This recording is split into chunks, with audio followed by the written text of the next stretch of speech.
L'Éternel appela Moïse, depuis la tente de la rencontre et lui parla et dit, parle aux fils d'Israël et dis-leur. Lorsqu'un homme d'entre vous fera une oblation à l'Éternel, il offrira une oblation de gros ou de menu bétail. Si son oblation est un holocauste de gros bétail, il offrira un mâle sans défaut, il l'offrira à l'entrée de la tente de la rencontre pour qu'il soit agréé devant l'Éternel. Il posera sa main sur la tête de l'holocauste qui aura l'agrément de l'Éternel pour lui servir d'expiation. Il égorgera le veau devant l'Éternel, et les sacrificateurs, fils d'Aaron, offriront le sang et le répandront sur le pourtour de l'autel qui est à l'entrée de la tente de la rencontre. Il dépouillera l'holocauste et le coupera en morceaux. Les fils du sacrificateur Aaron mettront du feu sur l'autel et disposeront du bois sur le feu.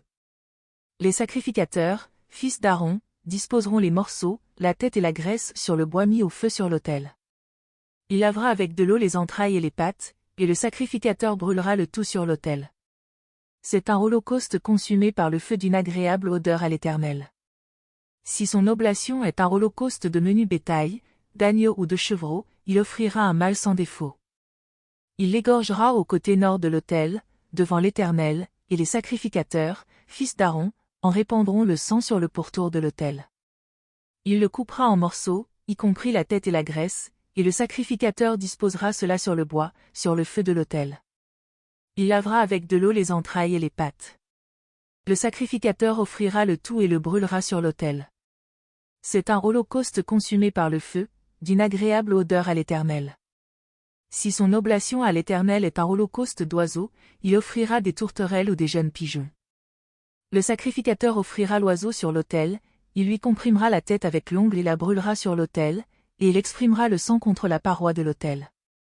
Il détachera le jabot avec ses plumes et le jettera près de l'autel, vers l'orient, dans le lieu où l'on met les cendres.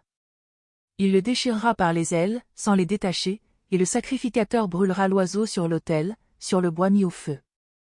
C'est un holocauste consumé par le feu, d'une agréable odeur à l'Éternel. Si quelqu'un présente en oblation à l'Éternel une offrande, son oblation sera de fleurs de farine, il versera de l'huile dessus et il y ajoutera de l'encens. Il l'apportera au sacrificateur, fils d'Aaron, il prendra une pleine poignée de cette fleur de farine, arrosée d'huile, avec tout l'encens, et le sacrificateur brûlera cela sur l'autel comme mémorial. C'est une offrande consumée par le feu, d'une agréable odeur à l'Éternel. Ce qui restera de l'offrande sera pour Aaron et pour ses fils, c'est une portion très sainte des sacrifices consumés par le feu devant l'Éternel. Si tu présentes en oblation une offrande de ce qui est cuit au four, qu'on se serve de fleurs de farine, et que ce soit des gâteaux sans levain, pétris à l'huile et des galettes sans levain arrosées d'huile. Si ton oblation est une offrande cuite à la poêle, elle sera de fleurs de farine pétries à l'huile, sans levain. Tu la rompras en morceaux et tu verseras de l'huile dessus, c'est une offrande. Si ton oblation est une offrande cuite sur le grill, elle sera faite de fleurs de farine pétries à l'huile. Tu apporteras l'offrande qui sera faite avec ces produits à l'Éternel, elle sera présentée au sacrificateur, qui la mettra près de l'autel. Le sacrificateur en prélèvera ce qui doit être offert comme mémorial et le brûlera sur l'autel. C'est une offrande consumée par le feu d'une agréable odeur à l'Éternel. Ce qui restera de l'offrande sera pour Aaron et pour ses fils, c'est une portion très sainte des sacrifices consumés par le feu devant l'Éternel. Aucune des offrandes que vous présenterez à l'Éternel ne sera faite avec du levain, car vous ne brûlerez rien qui contienne du levain ou du miel parmi les offrandes consumées par le feu devant l'Éternel.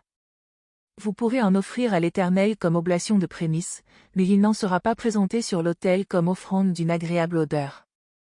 Tu mettras du sel sur toutes tes offrandes en oblation, tu ne laisseras pas ton offrande manquer de sel de l'alliance de ton Dieu, sur toutes tes oblations tu présenteras du sel. Si tu fais à l'Éternel une offrande de prémices, tu présenteras des épis rôtis au feu, du blé nouveau broyé, comme offrande de tes prémices. Tu verseras de l'huile dessus et tu mettras de l'encens, c'est une offrande. Le sacrificateur brûlera comme mémorial une portion du grain broyé et de l'huile avec tout l'encens. C'est une offrande consumée par le feu devant l'Éternel. Si quelqu'un présente en oblation à l'Éternel une offrande, son oblation sera de fleurs de farine, il versera de l'huile dessus et il y ajoutera de l'encens. Il l'apportera au sacrificateur, fils d'Aaron, il prendra une pleine poignée de cette fleur de farine, arrosée d'huile, avec tout l'encens, et le sacrificateur brûlera cela sur l'autel comme mémorial. C'est une offrande consumée par le feu, d'une agréable odeur à l'Éternel. Ce qui restera de l'offrande sera pour Aaron et pour ses fils, c'est une portion très sainte des sacrifices consumés par le feu devant l'Éternel. Si tu présentes en oblation une offrande de ce qui est cuit au four, qu'on se serve de fleurs de farine, et que ce soit des gâteaux sans levain, pétris à l'huile et des galettes sans levain arrosées d'huile. Si ton oblation est une offrande cuite à la poêle, elle sera de fleurs de farine pétries à l'huile, sans levain. Tu la rompras en morceaux et tu verseras de l'huile dessus, c'est une offrande. Si ton oblation est une offrande cuite sur le grill, elle sera faite de fleurs de farine pétries à l'huile. Tu apporteras l'offrande qui sera faite avec ces produits à l'Éternel, elle sera présentée au sacrificateur, qui la mettra près de l'autel. Le sacrificateur en prélèvera ce qui doit être offert comme mémorial et le brûlera sur l'autel. C'est une offrande consumée par le feu d'une agréable odeur à l'Éternel. Ce qui restera de l'offrande sera pour Aaron et pour ses fils, c'est une portion très sainte des sacrifices consumés par le feu devant l'Éternel. Aucune des offrandes que vous présenterez à l'Éternel ne sera faite avec du levain, car vous ne brûlerez rien qui contienne du levain ou du miel parmi les offrandes consumées par le feu devant l'Éternel. Vous pourrez en offrir à l'Éternel comme oblation de prémices, mais il n'en sera pas présenté sur l'autel comme offrande d'une agréable odeur. Tu mettras du sel sur toutes tes offrandes en oblation, tu ne laisseras pas ton offrande manquer de sel de l'alliance de ton Dieu, sur toutes tes oblations tu présenteras du sel. Si tu fais à l'Éternel une offrande de prémices, tu présenteras des épis rôtis au feu, du blé nouveau broyé, comme offrande de tes prémices. Tu verseras de l'huile dessus et tu mettras de l'encens, c'est une offrande. Le sacrificateur brûlera comme mémorial une portion du grain broyé et de l'huile avec tout l'encens. C'est une offrande consumée par le feu devant l'Éternel. L'Éternel parla à Moïse et dit, parle aux fils d'Israël et dit, lorsque quelqu'un péchera involontairement contre l'un des commandements de l'Éternel, en commettant un acte illicite. Si c'est le sacrificateur ayant reçu l'onction qui a péché et qui a rendu par là le peuple coupable, il offrira à l'Éternel, pour le péché qu'il a commis, un jeune taureau sans défaut en sacrifice pour le péché. Il amènera le taureau à l'entrée de la tente de la rencontre, devant l'Éternel, et il posera sa main sur la tête du taureau, il égorgera le taureau devant l'Éternel. Le sacrificateur ayant reçu l'onction prendra du sang du taureau et l'apportera dans la tente de la rencontre, il trempera son doigt dans le sang et il en fera cette fois l'aspersion devant l'Éternel en face du voile du sanctuaire. Le sacrificateur mettra du sang sur les cornes de l'autel des parfums aromatiques, qui est devant l'Éternel dans la tente de la rencontre, et il répandra tout le sang du taureau sur le socle de l'autel des holocaustes qui est à l'entrée de la tente de la rencontre. Il enlèvera toute la graisse du taureau offert pour le péché, la graisse qui couvre les entrailles et toute la graisse qui est sur les entrailles, les deux rognons et la graisse qui les entoure, qui couvre les flancs, et la membrane qui couvre le foie, qu'il détachera près des rognons. Comme il les enlève du taureau dans le sacrifice de communion, le sacrificateur les brûlera sur l'autel des holocaustes. Mais la peau du taureau, toute sa chair, avec sa tête, ses pattes, ses entrailles et ses excréments, le taureau entier, il l'emportera hors du camp dans un lieu pur où l'on jette les cendres, et il le consumera au feu sur du bois, c'est sur le tas de cendres qu'il sera consumé.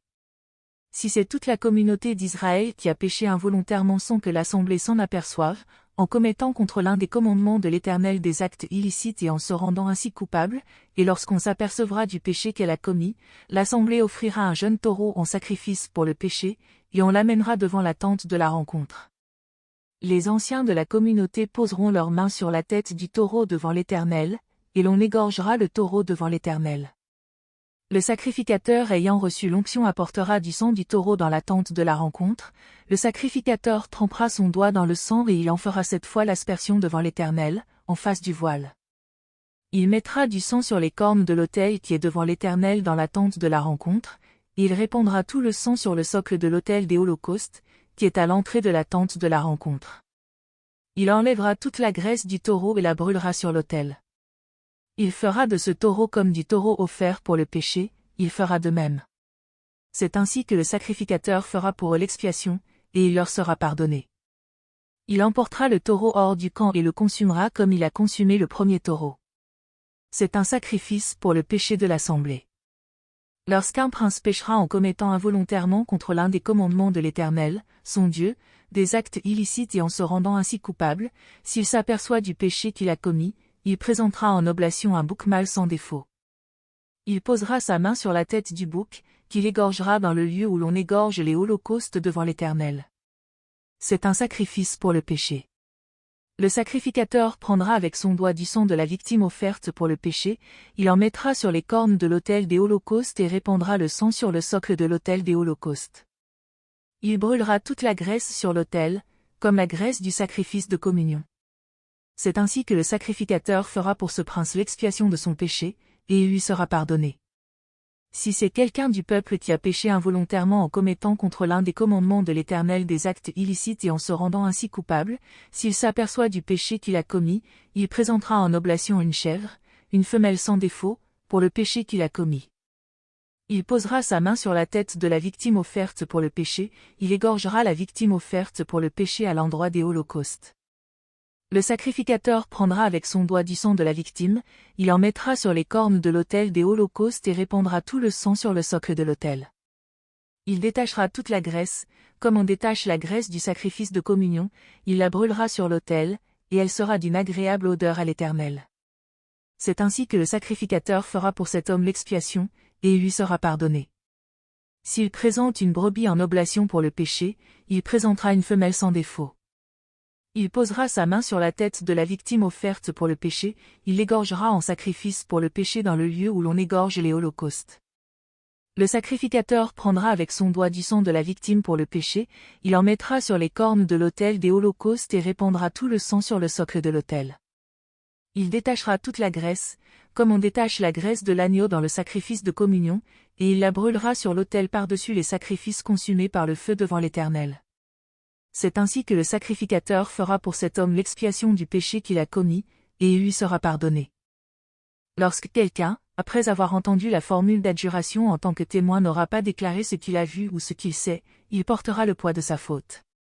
Lorsque quelqu'un, sans y prendre garde, touchera une chose impure quelconque, que ce soit le cadavre d'un animal impur, ou celui d'une bête domestique impure ou bien celui d'un reptile impur, il deviendra lui-même impur et se rendra coupable. Lorsque, sans y prendre garde, il touchera une souillure humaine dont le contact rend impur, et qu'il s'en aperçoive plus tard, il sera coupable. Lorsque quelqu'un, en parlant à la légère et sans y prendre garde de quelque manière que ce soit, jure de faire du mal ou du bien, et qu'il s'en aperçoive plus tard, il sera coupable sur un de ces points. Celui donc qui se rendra coupable sur l'un de ces points confessera son péché à ce sujet, puis il présentera, à cause de sa culpabilité envers l'Éternel, pour le péché qu'il a commis, une femelle de menu bétail, une brebis ou une chèvre, comme sacrifice pour le péché. Et le sacrificateur fera pour lui l'expiation de son péché. S'il n'a pas en main de quoi se procurer une pièce de menu bétail, il offrira à l'Éternel pour le péché dont il s'est rendu coupable, 2 tourterelles ou 2 jeunes pigeons, l'un comme victime pour le péché, l'autre comme holocauste. Il les apportera au sacrificateur qui offrira d'abord celui qui doit servir de sacrifice pour le péché, et qui lui ouvrira la tête avec l'ongle près de la nuque sans la séparer. Le sacrificateur fera sur la paroi de l'autel l'aspersion du sang de la victime offerte pour le péché, et le reste du sang sera exprimé sur le socle de l'autel, c'est un sacrifice pour le péché. Il fera de l'autre oiseau un holocauste, selon la règle. C'est ainsi que le sacrificateur fera pour cet homme l'expiation du péché qu'il a commis, et il lui sera pardonné. S'il n'a pas de quoi se procurer 2 tourterelles ou 2 jeunes pigeons, il présentera en oblation pour son péché un 10e d'épha de fleur de farine, comme sacrifice pour le péché, il ne mettra pas d'huile dessus et n'y ajoutera pas d'encens, car c'est un sacrifice pour le péché. Il l'apportera au sacrificateur, et le sacrificateur en prendra une pleine poignée comme mémorial et la brûlera sur l'autel, par-dessus les sacrifices consumés par le feu devant l'Éternel, c'est un sacrifice pour le péché. C'est ainsi que le sacrificateur fera pour cet homme l'expiation du péché qu'il a commis sur l'un de ces points, et il lui sera pardonné. Ce qui restera sera comme l'offrande pour le sacrificateur. L'Éternel parla à Moïse et dit, « Lorsque quelqu'un commettra une infidélité et péchera involontairement en retenant des choses consacrées à l'Éternel, il présentera à cause de sa culpabilité envers l'Éternel, un bélier sans défaut, pris du troupeau d'après ton estimation en cycle, selon le cycle du sanctuaire. Il restituera, en y ajoutant un 5e, ce dont il a frustré le sanctuaire et le remettra au sacrificateur.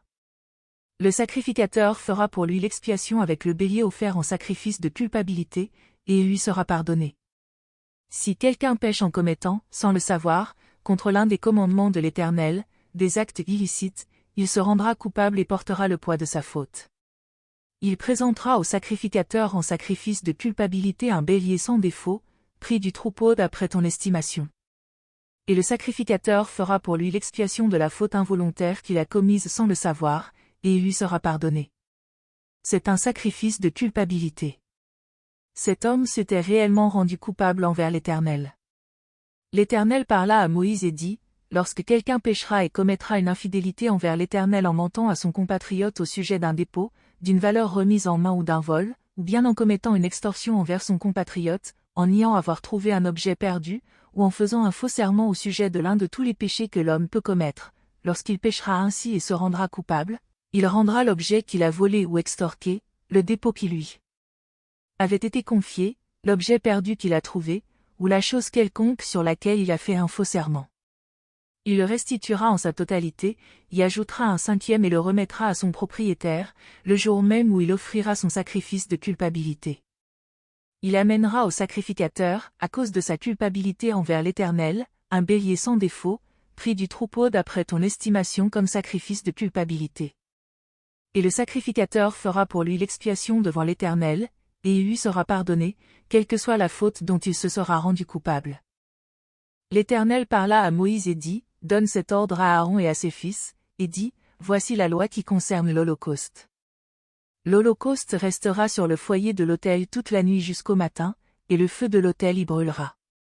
Le sacrificateur revêtira sa tunique de lin et mettra des caleçons de lin sur son corps, il enlèvera la cendre produite par le feu qui aura consumé l'Holocauste sur l'autel et la déposera près de l'autel. Puis il quittera ses vêtements et mettra d'autres vêtements pour emporter la cendre hors du camp, dans un lieu pur. Le feu brûlera sur l'autel, il ne s'éteindra pas. Chaque matin, le sacrificateur y allumera du bois, disposera l'Holocauste par-dessus et brûlera la graisse des sacrifices de communion. Le feu brûlera continuellement sur l'autel, il ne s'éteindra pas. Voici la loi qui concerne l'offrande. Les fils d'Aaron doivent l'offrir devant l'Éternel, face à l'autel. Le sacrificateur prélèvera de l'offrande une poignée de la fleur de farine, de l'huile, avec tout l'encens ajouté à l'offrande, et il brûlera cela sur l'autel comme mémorial d'une agréable odeur à l'Éternel. Aaron et ses fils mangeront ce qui restera de l'offrande, on le mangera sans levain, c'est dans un lieu saint, dans le parvis de la tente de la rencontre qu'ils le mangeront. On ne le cuira pas avec du levain.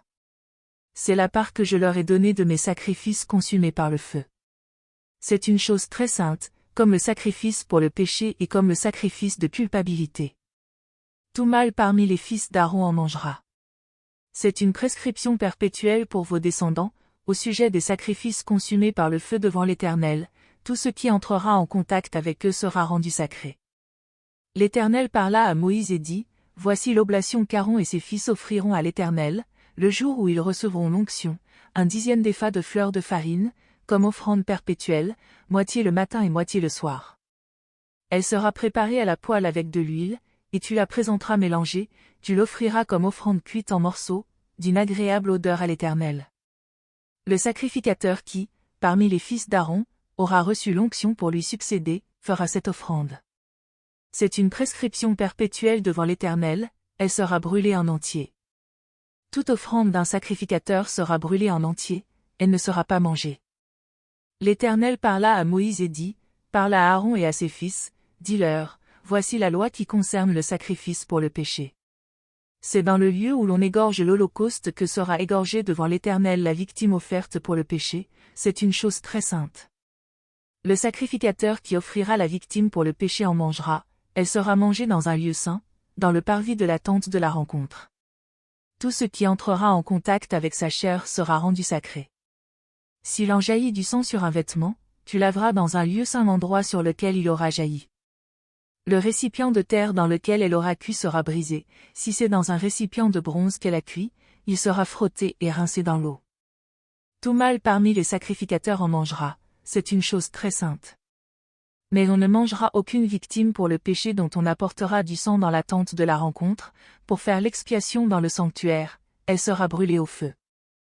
Voici la loi qui concerne le sacrifice de culpabilité, c'est une chose très sainte. C'est dans le lieu où l'on égorge l'Holocauste, qu'on égorgera la victime pour le sacrifice de culpabilité. On en répandra le sang sur le pourtour de l'autel. On en offrira toute la graisse, la queue, la graisse qui couvre les entrailles, les 2 rognons et la graisse qui les entoure, qui couvre les flancs et la membrane qui couvre le foie, qu'on détachera près des rognons. Le sacrificateur brûlera cela sur l'autel en sacrifice consumé par le feu devant l'Éternel. C'est un sacrifice de culpabilité. Tout mâle parmi les sacrificateurs en mangera, on le mangera dans un lieu saint, c'est une chose très sainte. Il en est du sacrifice de culpabilité comme du sacrifice pour le péché, la loi est la même pour les deux, la victime sera pour le sacrificateur qui fera l'expiation. Quand un sacrificateur offre l'holocauste de quelqu'un, la peau de l'holocauste qu'il a offert sera pour le sacrificateur. Toute offrande cuite au four, préparée sur le grill ou à la poêle, sera pour le sacrificateur qui l'a offerte. Toute offrande pétrie à l'huile ou sèche sera pour tous les fils d'Aaron, sans distinction. Voici la loi qui concerne le sacrifice de communion qu'on offrira à l'Éternel. Si quelqu'un l'offre par reconnaissance, il offrira, avec le sacrifice de reconnaissance, des gâteaux sans levain pétris à l'huile, des galettes arrosées d'huile et de la fleur de farine faite en gâteaux pétris à l'huile. Il offrira son oblation avec des gâteaux de pain levé, en plus de son sacrifice de reconnaissance et de communion. On présentera en prélèvement pour l'Éternel une portion de chaque oblation, elle sera pour le sacrificateur qui a répandu le sang de la victime de communion. La chair du sacrifice de reconnaissance et de communion sera mangée le jour de son oblation, on n'en laissera rien jusqu'au matin. Si l'oblation de quelqu'un correspond à un vœu ou à une offrande volontaire, le sacrifice sera mangé le jour où on l'offrira, et ce qui en restera sera mangé le lendemain. Ce qui restera de la chair du sacrifice sera consumé au feu le 3e jour. Dans le cas où quelqu'un oserait manger de la chair de son sacrifice de communion le 3e jour, le sacrifice ne sera pas agréé, il n'en sera pas tenu compte à celui qui l'a offert, ce sera une chose impropre, et celui qui en mangera portera le poids de sa faute. La chair qui a touché quelque chose d'impur ne sera pas mangée, elle sera consumée au feu. Quant à la chair, quiconque est pur peut manger de la chair, mais celui qui, se trouvant en état d'impureté, mangera de la chair du sacrifice de communion qui appartient à l'Éternel, celui-là sera retranché de son peuple. Et celui qui touchera quelque chose d'impur, une souillure humaine, un animal impur, une impureté abominable quelconque, et qui mangera de la chair du sacrifice de communion qui appartient à l'Éternel, celui-là sera retranché de son peuple. L'Éternel parla à Moïse et dit, parle aux Israélites, dis-leur, vous ne mangerez pas de graisse de bœuf, de mouton ni de chèvre. La graisse d'une bête morte ou déchirée pourra servir à un usage quelconque, mais vous ne devez pas en manger. En effet, quiconque mangera de la graisse des animaux dont on offre à l'Éternel des sacrifices consumés par le feu, celui-là sera retranché de son peuple. Vous ne consommerez pas de sang, ni d'oiseaux, ni de bétail, partout où vous habiterez. Toute personne qui consommera du sang quelconque, sera retranchée de son peuple. L'Éternel parla à Moïse et dit, parle aux Israélites, dis-leur, celui qui offrira à l'Éternel son sacrifice de communion apportera son oblation à l'Éternel, prise sur son sacrifice de communion. Il apportera de ses propres mains en sacrifice consumé par le feu devant l'Éternel la graisse qu'il apportera avec la poitrine pour faire devant l'Éternel le geste de la dédiée. Le sacrificateur brûlera la graisse sur l'autel, et la poitrine sera pour Aaron et pour ses fils. Dans vos sacrifices de communion, vous donnerez au sacrificateur la cuisse droite, en la prélevant. Celui des fils d'Aaron qui offrira le sang et la graisse du sacrifice de communion aura la cuisse droite pour sa part. Car je prends sur les sacrifices de communion offerts par les Israélites la poitrine qu'on dédie et la cuisse qu'on prélève, je les donne au sacrificateur Aaron et à ses fils, par une prescription perpétuelle, de la part des Israélites. C'est là le droit que l'onction d'Aaron et de ses fils leur donnera sur les sacrifices consumés par le feu devant l'Éternel, depuis le jour où ils seront présentés afin d'exercer le sacerdoce pour l'Éternel. C'est ce que l'Éternel ordonne aux Israélites de leur donner le jour où ils reçoivent l'onction, ce sera une prescription perpétuelle parmi leurs descendants. Telle est la loi de l'Holocauste, de l'offrande, du sacrifice pour le péché, du sacrifice de culpabilité, de l'investiture et du sacrifice de communion. L'Éternel en donna l'ordre à Moïse sur le mont Sinaï, le jour où il ordonna aux Israélites de présenter leur oblation à l'Éternel dans le désert du Sinaï. L'Éternel parla à Moïse et dit, prends Aaron et ses fils avec lui, les vêtements, l'huile d'onction, le taureau pour le péché, les 2 béliers et la corbeille de pain sans levain, et rassemble toute la communauté à l'entrée de la tente de la rencontre. Moïse fit ce que l'Éternel lui avait ordonné, et la communauté se rassembla à l'entrée de la tente de la rencontre. Moïse dit à la communauté, « Voici ce que l'Éternel a ordonné de faire. » Moïse fit avancer Aaron et ses fils, et il les lava avec de l'eau. Il mit sur Aaron la tunique, le ceignit de l'écharpe, le revêtit de la robe et mit sur lui l'éphod, qu'il serra avec la ceinture de l'éphod dont il le ceignit. Il posa sur lui le pectoral et mit dans le pectoral l'Urim et le Thummim. Il posa le turban sur sa tête et posa sur le devant du turban la lame d'or, diadème sacré, comme l'Éternel l'avait ordonné à Moïse. Moïse prit l'huile d'onction, oignit le tabernacle et tous les objets qui s'y trouvaient et les consacra. Il en fit 7 fois l'aspersion sur l'autel, il oignit l'autel avec tous ses ustensiles, et la cuve avec sa base, afin de les consacrer. Il répandit de l'huile d'onction sur la tête d'Aaron et l'oignit, afin de le consacrer. Moïse fit avancer les fils d'Aaron, il les revêtit de tuniques, les ceignit d'écharpes et leur attacha des tiares, comme l'Éternel l'avait ordonné à Moïse. Il fit approcher la taureau pour le péché, Aaron et ses fils posèrent leurs mains sur la tête du taureau pour le péché. Moïse l'égorgea, prit du sang, en mit avec son doigt sur les cornes tout autour de l'autel et purifia l'autel, il répandit le sang sur le socle de l'autel qu'il consacra pour y faire l'expiation. Il prit toute la graisse qui couvre les entrailles, la membrane qui couvre le foie et les 2 rognons avec leur graisse, et il brûla cela sur l'autel. Mais il consuma au feu hors du camp le taureau, sa peau, sa chair et ses excréments, comme l'Éternel l'avait ordonné à Moïse. Il présenta le bélier de l'Holocauste. Aaron et ses fils posèrent leurs mains sur la tête du bélier. Moïse l'égorgea et répandit le sang sur le pourtour de l'autel. Il coupa le bélier par morceaux. Moïse brûla la tête, les morceaux et la graisse. Il lava avec de l'eau les entrailles et les pattes, brûla tout le bélier sur l'autel, ce fut un holocauste, ce fut un sacrifice consumé par le feu, d'une agréable odeur à l'Éternel, comme l'Éternel l'avait ordonné à Moïse. Il présenta le second bélier, le bélier d'investiture, Aaron et ses fils posèrent leurs mains sur la tête du bélier. Moïse l'égorgea, prit de son sang et en mit sur le lobe de l'oreille droite d'Aaron, sur le pouce de sa main droite et sur le pouce de son pied droit. Il fit avancer les fils d'Aaron, Moïse mit du sang sur le lobe de leur oreille droite, sur le pouce de leur main droite et sur le pouce de leur pied droit, et Moïse répandit le sang sur le pourtour de l'autel. Il prit la graisse, la queue, toute la graisse qui couvre les entrailles, la membrane qui couvre le foie, les 2 rognons avec leur graisse et la cuisse droite.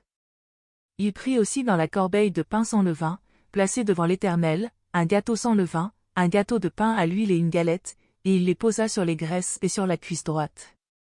Il mit le tout entre les mains d'Aaron et entre les mains de ses fils et fit devant l'Éternel le geste de dédier les offrandes. Puis Moïse les ôta de leurs mains et les brûla sur l'autel, au-dessus de l'Holocauste, ce fut le sacrifice d'investiture, ce fut un sacrifice consumé par le feu, d'une agréable odeur à l'Éternel. Moïse prit la poitrine du bélier d'investiture et y fit devant l'Éternel le geste de la dédier, ce fut la portion de Moïse, comme l'Éternel l'avait ordonné à Moïse. Moïse prit de l'huile d'onction et du sang qui était sur l'autel, il en fit l'aspersion sur Aaron et sur ses vêtements, sur ses fils et sur les vêtements de ses fils avec lui, il consacra Aaron, ses vêtements, ses fils et les vêtements de ses fils avec lui. Moïse dit à Aaron et à ses fils, « Faites cuire la chair à l'entrée de la tente de la rencontre, c'est là que vous la mangerez, avec le pain qui est dans la corbeille d'investiture, comme je l'ai ordonné, en disant, Aaron et ses fils la mangeront. Vous consumerez dans le feu ce qui restera de la chair et du pain.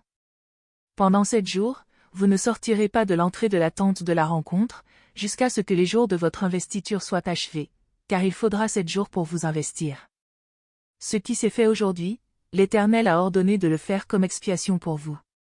Vous resterez donc 7 jours à l'entrée de la tente de la rencontre, jour et nuit, et vous observerez l'ordre de l'Éternel, afin que vous ne mouriez pas, car c'est là ce qui m'a été ordonné. Aaron et ses fils exécutèrent toutes les paroles que l'Éternel avait ordonnées par l'intermédiaire de Moïse. Le 8e jour, Moïse appela Aaron et ses fils, ainsi que les anciens d'Israël. Il dit à Aaron, « Prends un jeune veau comme sacrifice pour le péché et un bélier pour l'Holocauste, l'un et l'autre sans défaut, et présente-les devant l'Éternel. Tu parleras aux Israélites et tu diras, « Prenez un bouc, comme sacrifice pour le péché, un veau et un agneau âgé d'1 an et sans défaut, pour l'Holocauste, un bœuf et un bélier pour le sacrifice de communion, afin de les sacrifier devant l'Éternel, et une offrande pétrie à l'huile. Car aujourd'hui l'Éternel va vous apparaître. » Ils amenèrent devant la tente de la rencontre ce que Moïse avait ordonné, Toute la communauté s'approcha et se tint debout devant l'Éternel.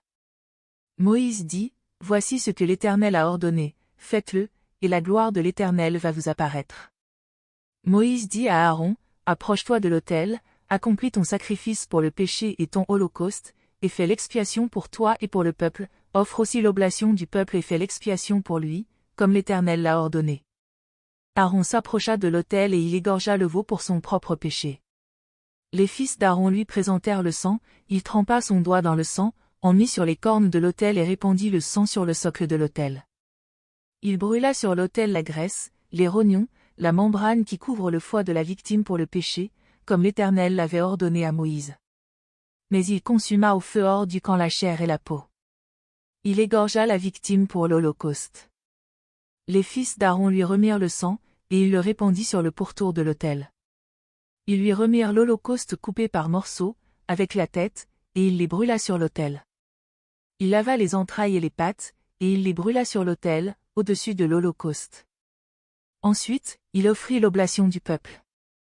Il prit le bouc offert pour le péché du peuple, il l'égorgea et l'offrit pour le péché, de la même manière que la première victime.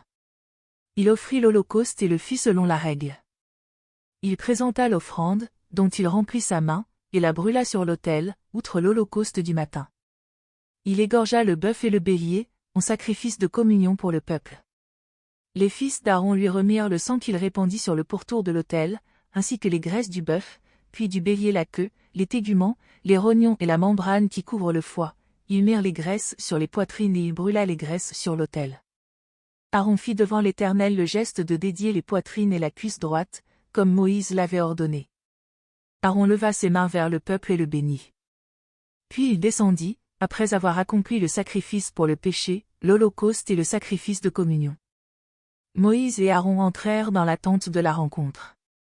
Lorsqu'ils en sortirent, ils bénirent le peuple. Et la gloire de l'Éternel apparut à tout le peuple. Un feu sortit de devant l'Éternel, et consuma sur l'autel l'holocauste et les graisses. Tout le peuple le vit, ils poussèrent des cris de joie et se jetèrent face contre terre. Les fils d'Aaron, Nadab et Abihu, prirent chacun un brasier, y mirent du feu et posèrent du parfum dessus, ils apportèrent devant l'Éternel du feu étranger, ce qui était en contradiction avec l'ordre de Dieu. Alors le feu sortit de devant l'Éternel et les consuma, ils moururent devant l'Éternel. Moïse dit à Aaron, c'est ce que l'Éternel a déclaré, lorsqu'il a dit, je serai sanctifié par ceux qui s'approchent de moi, et je serai glorifié en présence de tout le peuple. Aaron garda le silence. Moïse appela Michaël et Eltsaphan, fils d'Ouziel, oncle d'Aaron, et leur dit, approchez-vous, emportez vos frères loin du sanctuaire, hors du camp. Ils s'approchèrent et les emportèrent dans leurs tuniques hors du camp, comme Moïse l'avait dit. Moïse dit à Aaron, à Éléazar et à Ithamar, fils d'Aaron, ne vous décoiffez pas la tête, vous ne déchirerez pas vos vêtements, ainsi vous ne mourrez pas en attirant la colère divine sur toute la communauté. Vos frères, toute la maison d'Israël, pleureront sur l'embrasement que l'Éternel a provoqué. Vous ne quitterez pas l'entrée de la tente de la rencontre, de peur que vous ne mouriez, car l'huile de l'onction de l'Éternel est sur vous. Ils firent ce que Moïse avait dit. L'Éternel parla à Aaron et dit, tu ne boiras ni vin, ni liqueur, toi et tes fils avec toi, lorsque vous entrerez dans la tente de la rencontre, ainsi vous ne mourrez pas, ce sera une prescription perpétuelle pour vos descendants, afin que vous puissiez distinguer ce qui est saint de ce qui est profane, ce qui est impur de ce qui est pur, et enseigner aux Israélites toutes les prescriptions que l'Éternel leur a données par l'intermédiaire de Moïse. Moïse dit à Aaron et aux fils qui lui restaient, Éléazar et Ithamar, prenez ce qui reste de l'offrande consumée par le feu devant l'Éternel et mangez-la sans levain près de l'autel, car c'est une chose très sainte. Vous la mangerez dans un lieu saint, c'est ce qui est prescrit pour toi et pour tes fils sur les sacrifices consumés par le feu devant l'Éternel, car c'est là ce qui m'a été ordonné. Vous mangerez aussi dans un lieu pur, toi, tes fils et tes filles avec toi, la poitrine qu'on a dédiée et la cuisse qui a été prélevée, car elles vous sont données et prescrites pour toi et pour tes fils, dans les sacrifices de communion des Israélites.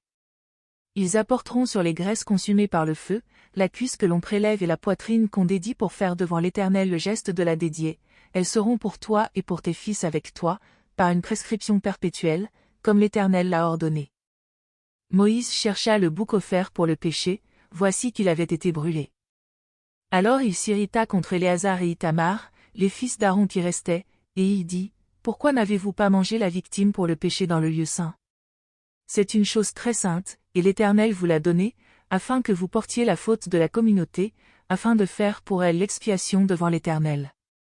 Voici, le sang n'en a pas été porté dans l'intérieur du sanctuaire, vous deviez la manger dans le sanctuaire, comme cela m'avait été ordonné.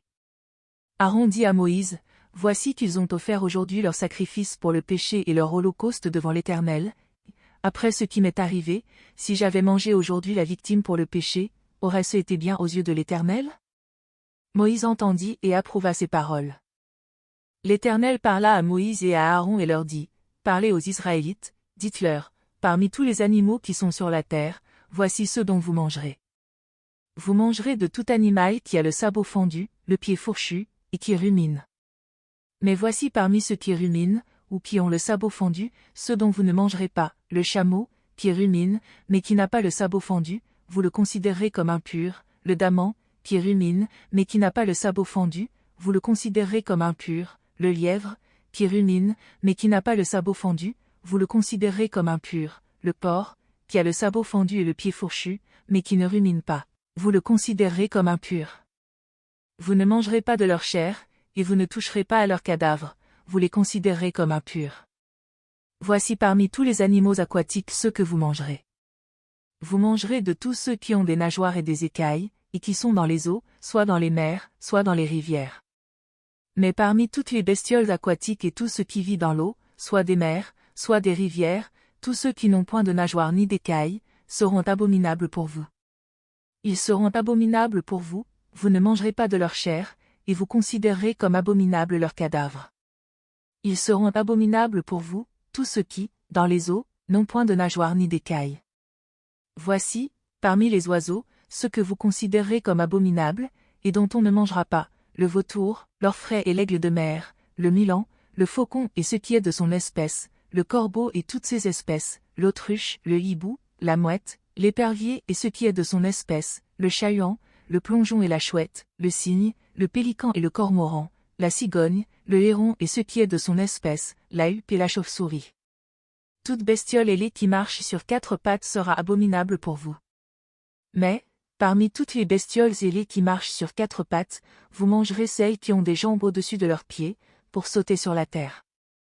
Voici celles que vous mangerez, la sauterelle, le solame, le argol et le agab, selon leurs espèces. Seront abominables pour vous toutes les autres bestioles ailées à quatre pattes. Elles vous rendraient impurs, quiconque touchera leur cadavre sera impur jusqu'au soir, et quiconque portera leur cadavre nettoiera ses vêtements et sera impur jusqu'au soir. Vous considérez comme impure toute bête qui a le sabot fendu, mais qui n'a point le pied fourchu et qui ne rumine point, quiconque la touchera sera impur. Vous considérez comme impurs tous ceux des animaux à quatre pattes qui marchent sur la plante des pattes, quiconque touchera leur cadavre sera impur jusqu'au soir, et quiconque portera leur cadavre nettoiera ses vêtements et sera impur jusqu'au soir. Vous les considérez comme impurs. Voici, parmi les petites bêtes qui rampent sur la terre, celles que vous considérez comme impures, la taupe, la souris et le lézard, selon leurs espèces, le gecko, la salamandre, la tortue, le lézard vert et le caméléon. Vous les considérez comme impurs parmi toutes les petites bêtes, quiconque les touchera quand elles sont mortes sera impur jusqu'au soir. Tout objet sur lequel en tombera quelque chose quand elles sont mortes sera impur, récipient de bois, vêtements, pot, sac, tout récipient dont on fait usage, il sera mis dans l'eau et restera impur jusqu'au soir, après quoi il sera pur.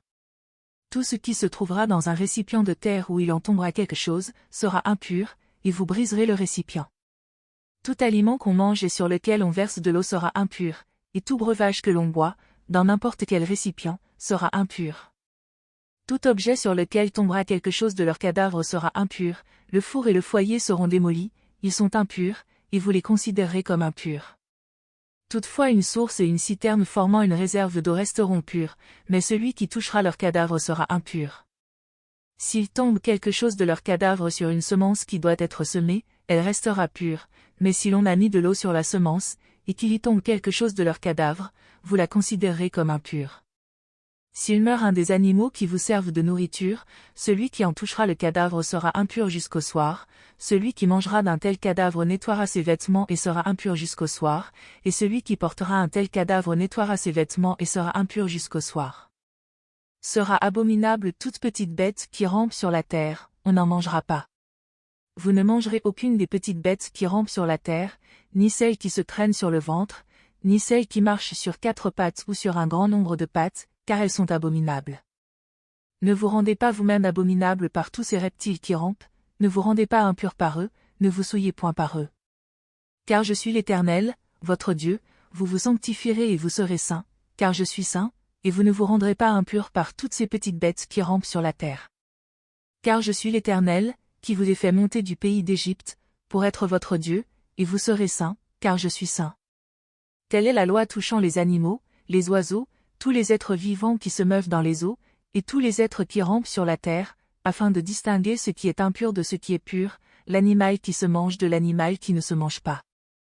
L'Éternel parla à Moïse et dit, parle aux Israélites, dis-leur, lorsqu'une femme deviendra enceinte, et qu'elle enfantera un garçon, elle sera impure pendant 7 jours, elle sera impure comme au temps de son indisposition menstruelle. Le 8e jour, l'enfant sera circoncis. Elle restera encore 33 jours à se purifier de son sang, elle ne touchera rien de consacré et n'ira pas au sanctuaire, jusqu'à ce que les jours de sa purification soient accomplis. Si elle enfante une fille, elle sera impure pendant 2 semaines, comme au temps de son indisposition menstruelle, elle restera 66 jours à se purifier de son sang. Lorsque les jours de sa purification seront accomplis, pour un fils ou pour une fille, elle apportera au sacrificateur à l'entrée de la tente de la rencontre, un agneau d'1 an pour l'holocauste, et un jeune pigeon ou une tourterelle en sacrifice pour le péché. Le sacrificateur les présentera devant l'Éternel et fera pour elle l'expiation, elle sera purifiée du flux de son sang. Telle est la loi pour la femme qui enfante un garçon ou une fille. Si elle n'a pas en main de quoi se procurer un agneau, elle prendra 2 tourterelles ou 2 jeunes pigeons, l'un pour l'holocauste, l'autre en sacrifice pour le péché. Le sacrificateur fera pour elle l'expiation, et elle sera pure. L'Éternel parla à Moïse et à Aaron et dit, lorsqu'un homme aura sur la peau une tumeur, une dartre ou une tache qui devienne une plaie de lèpre sur la peau, on l'amènera au sacrificateur Aaron ou à l'un de ses fils. Le sacrificateur examinera la plaie qui est sur la peau. Si le poil de la plaie est devenu blanc, et que la plaie paraisse plus profonde que la peau, c'est une plaie de lèpre, le sacrificateur l'examinera et déclarera cet homme impur. S'il y a sur la peau une tache blanche qui ne paraisse pas plus profonde que la peau, et que le poil ne soit pas devenu blanc, le sacrificateur enfermera pendant 7 jours celui qui a la plaie. Le sacrificateur l'examinera le 7e jour. Si la plaie lui paraît ne pas avoir fait de progrès et ne pas s'être étendue sur la peau, le sacrificateur l'enfermera une seconde fois pendant 7 jours. Le sacrificateur l'examinera une seconde fois le 7e jour. Si la plaie est devenue pâle et ne s'est pas étendue sur la peau, le sacrificateur déclarera cet homme pur, c'est une dartre, il nettoiera ses vêtements et il sera pur. Mais si la dartre s'est étendue sur la peau, après qu'il s'est montré au sacrificateur pour être déclaré pur, il se montrera une seconde fois au sacrificateur qui l'examinera. Si la dartre s'est étendue sur la peau, le sacrificateur le déclarera impur, c'est la lèpre. Lorsqu'il y aura sur un homme une plaie de lèpre, on l'amènera au sacrificateur qui l'examinera.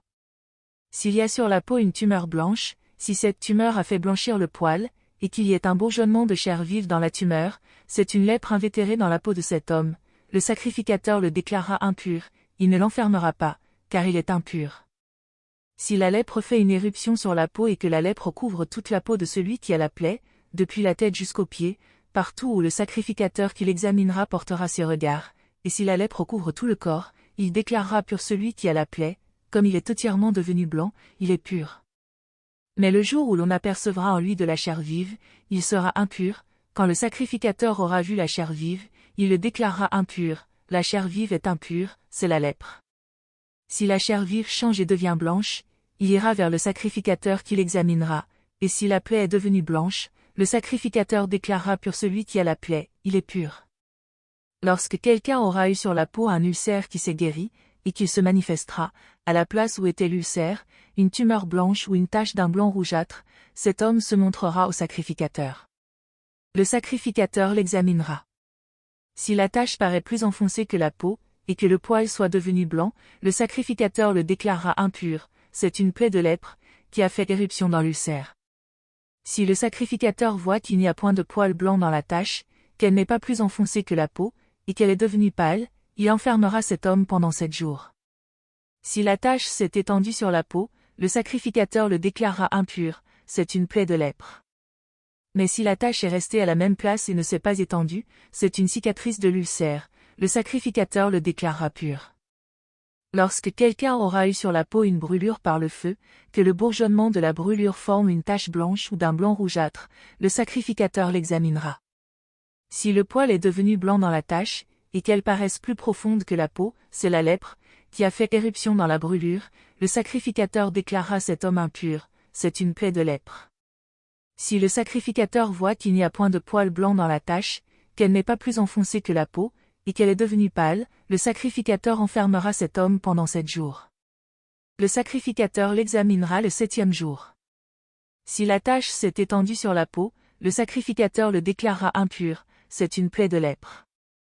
Mais si la tache est restée à la même place, si elle ne s'est pas étendue sur la peau, et si elle est devenue pâle, c'est la tumeur de la brûlure, le sacrificateur le déclarera pur, car c'est la cicatrice de la brûlure. Lorsqu'un homme ou une femme aura une plaie à la tête ou au menton, le sacrificateur examinera la plaie. Si elle paraît plus profonde que la peau, et qu'il y ait du poil jaunâtre et mince, le sacrificateur déclarera cet homme impur, c'est le teigne, c'est la lèpre de la tête ou du menton. Si le sacrificateur voit que la plaie de la teigne ne paraît pas plus profonde que la peau, et qu'il n'y a point de poil noir, il enfermera pendant 7 jours celui qui a la plaie de la teigne. Le sacrificateur examinera la plaie le 7e jour. Si la teigne ne s'est pas étendue, s'il n'y a pas de poil jaunâtre, et si elle ne paraît pas plus profonde que la peau, cet homme se rasera, mais il ne rasera pas la place où est le teigne, et le sacrificateur l'enfermera une seconde fois pendant 7 jours. Le sacrificateur examinera la teigne le 7e jour.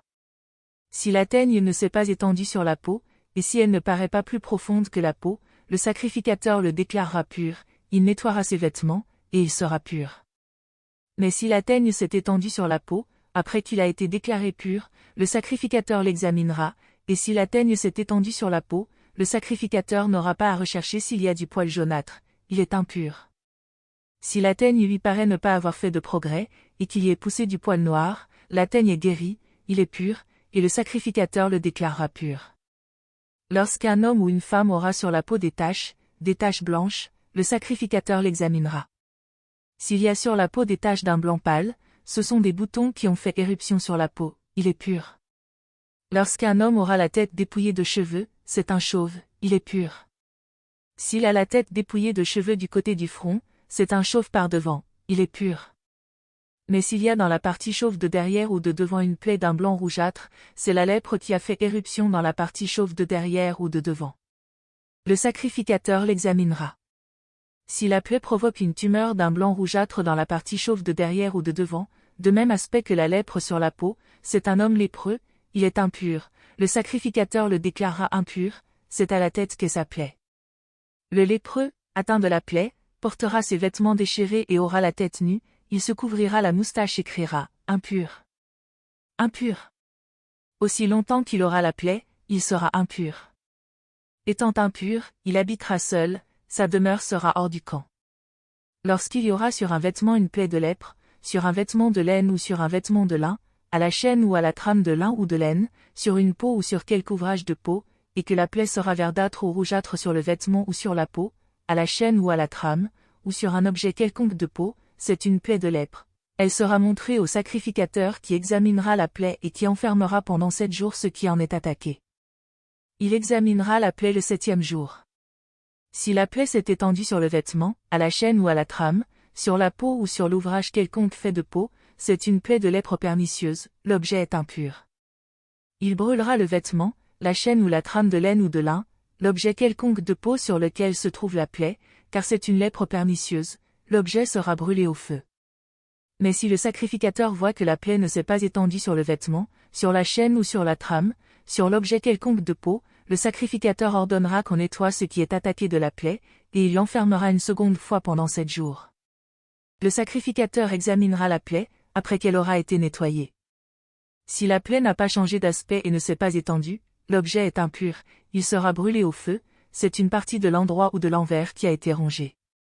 Si le sacrificateur voit que la plaie est devenue pâle, après avoir été nettoyée, il l'arrachera du vêtement ou de la peau, de la chaîne ou de la trame.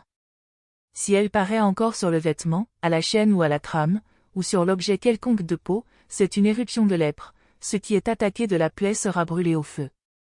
Le vêtement, la chaîne ou la trame, l'objet quelconque de peau, qui a été nettoyé et d'où la plaie a disparu, sera nettoyé une seconde fois, et il sera pur. Telle est la loi sur la plaie de la lèpre sur un vêtement de laine ou de lin, sur la chaîne ou la trame, ou sur un objet quelconque de peau, et d'après laquelle ils seront déclarés purs ou impurs. L'Éternel parla à Moïse et dit, Voici quelle sera la loi concernant le lépreux, le jour de sa purification. On l'amènera vers le sacrificateur. Le sacrificateur sortira du camp. Si le sacrificateur voit que le lépreux est guéri de la plaie de la lèpre, le sacrificateur ordonnera que l'on prenne, pour celui qui doit être purifié, 2 oiseaux vivants et purs, du bois de cèdre, du cramoisi et de l'hysope.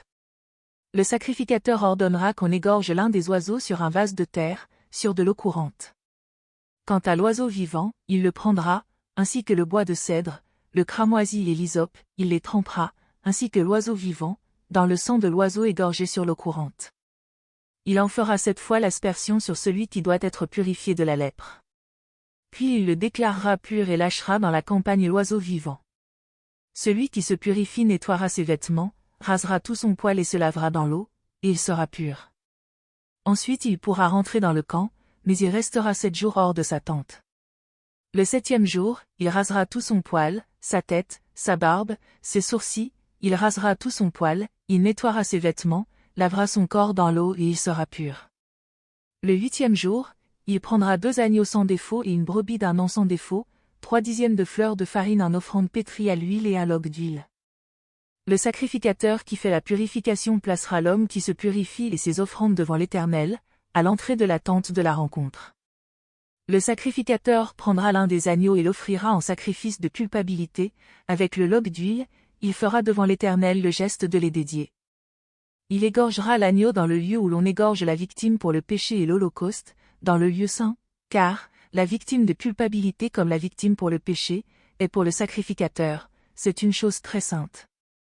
Le sacrificateur prendra du sang de la victime de culpabilité, le sacrificateur en mettra sur le lobe de l'oreille droite de celui qui se purifie, sur le pouce de sa main droite et sur le pouce de son pied droit. Le sacrificateur prendra du log d'huile et il en versera dans le creux de sa main gauche. Le sacrificateur trempera le doigt de sa main droite dans l'huile qui est dans le creux de sa main gauche et fera avec le doigt 7 fois l'aspersion de l'huile devant l'Éternel. Le sacrificateur mettra de l'huile qui lui reste dans la main sur le lobe de l'oreille droite de celui qui se purifie, sur le pouce de sa main droite et sur le pouce de son pied droit, par-dessus le sang de la victime de culpabilité. Le sacrificateur mettra ce qui lui reste d'huile dans la main sur la tête de celui qui se purifie, et le sacrificateur fera pour lui l'expiation devant l'Éternel. Puis le sacrificateur accomplira le sacrifice pour le péché, il fera pour celui qui se purifie l'expiation de sa souillure. Ensuite il égorgera l'holocauste. Le sacrificateur offrira sur l'autel l'holocauste et l'offrande, le sacrificateur fera pour cet homme l'expiation, et il sera pur. S'il est pauvre et que ses ressources soient insuffisantes, il prendra un seul agneau comme sacrifice de culpabilité, pour qu'on fasse le geste de le dédier en vue de faire l'expiation pour lui. Il prendra un seul 10e de fleur de farine pétrie à l'huile pour l'offrande, un log d'huile et 2 tourterelles ou 2 jeunes pigeons, selon les ressources dont il dispose, l'un comme sacrifice pour le péché, l'autre comme holocauste. Le 8e jour, il apportera pour sa purification toutes ses offrandes au sacrificateur, à l'entrée de la tente de la rencontre, devant l'Éternel.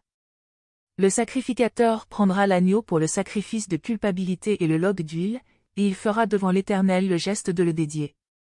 Il égorgera l'agneau du sacrifice de culpabilité. Le sacrificateur prendra du sang de la victime de culpabilité, il en mettra sur le lobe de l'oreille droite de celui qui se purifie, sur le pouce de sa main droite et sur le pouce de son pied droit. Le sacrificateur versera de l'huile dans le creux de sa main gauche. Il fera avec le doigt de sa main droite 7 fois l'aspersion de l'huile qui est dans sa main gauche, devant l'Éternel. Le sacrificateur mettra de l'huile qui est dans sa main sur le lobe de l'oreille droite de celui qui se purifie, sur le pouce de sa main droite et sur le pouce de son pied droit, à la place où il a mis du sang de la victime de culpabilité.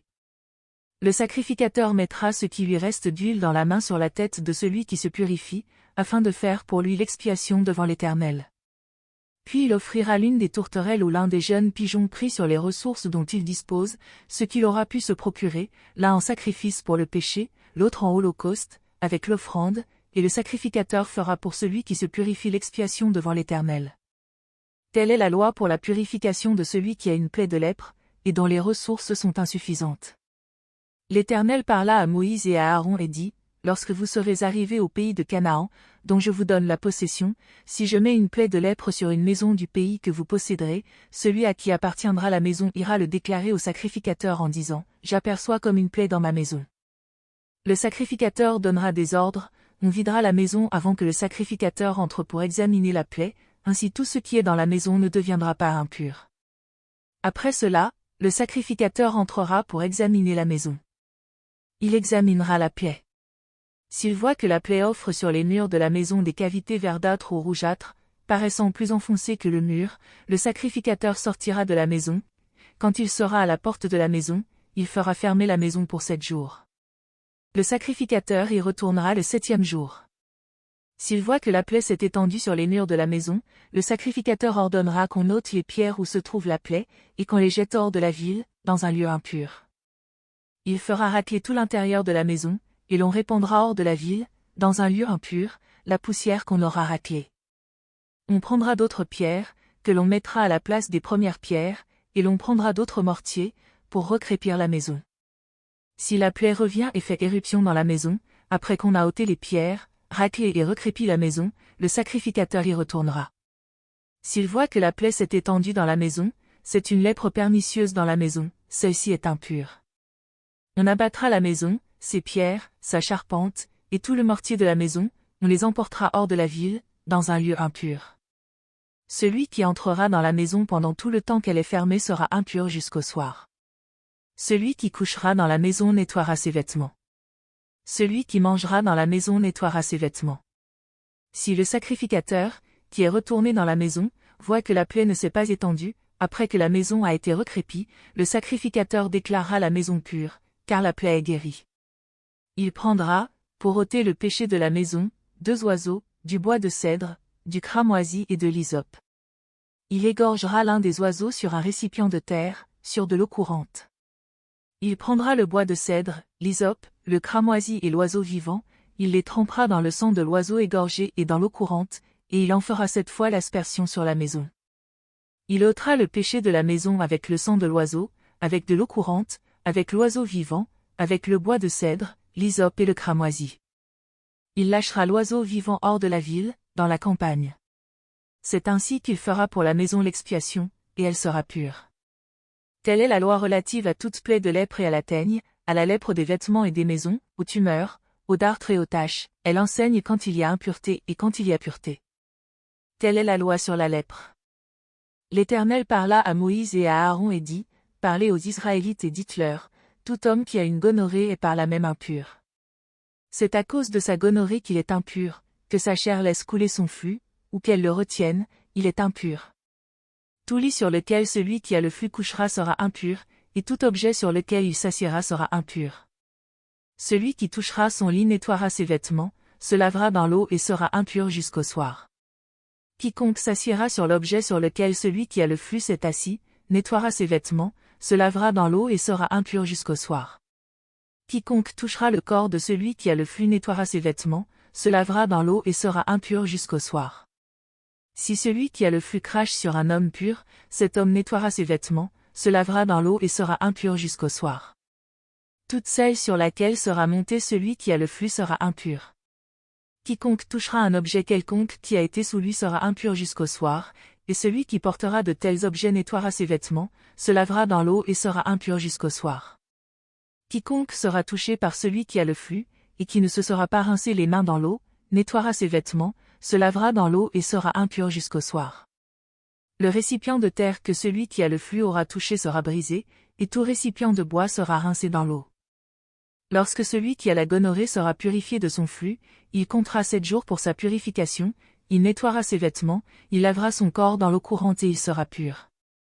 Le 8e jour, il prendra 2 tourterelles ou 2 jeunes pigeons, il ira devant l'Éternel, à l'entrée de la tente de la rencontre, et il les donnera au sacrificateur qui fera de l'un un sacrifice pour le péché et de l'autre un holocauste. Le sacrificateur fera pour lui l'expiation devant l'Éternel, à cause de son flux. L'homme qui aura une pollution nettoiera tout son corps dans l'eau et sera impur jusqu'au soir. Tout vêtement et toute peau atteints par la pollution seront nettoyés dans l'eau et seront impurs jusqu'au soir. Si un homme a des rapports sexuels avec une femme, ils se laveront et seront impurs jusqu'au soir. La femme qui aura un flux de sang qui coule de son corps restera 7 jours dans son indisposition menstruelle. Quiconque la touchera sera impur jusqu'au soir.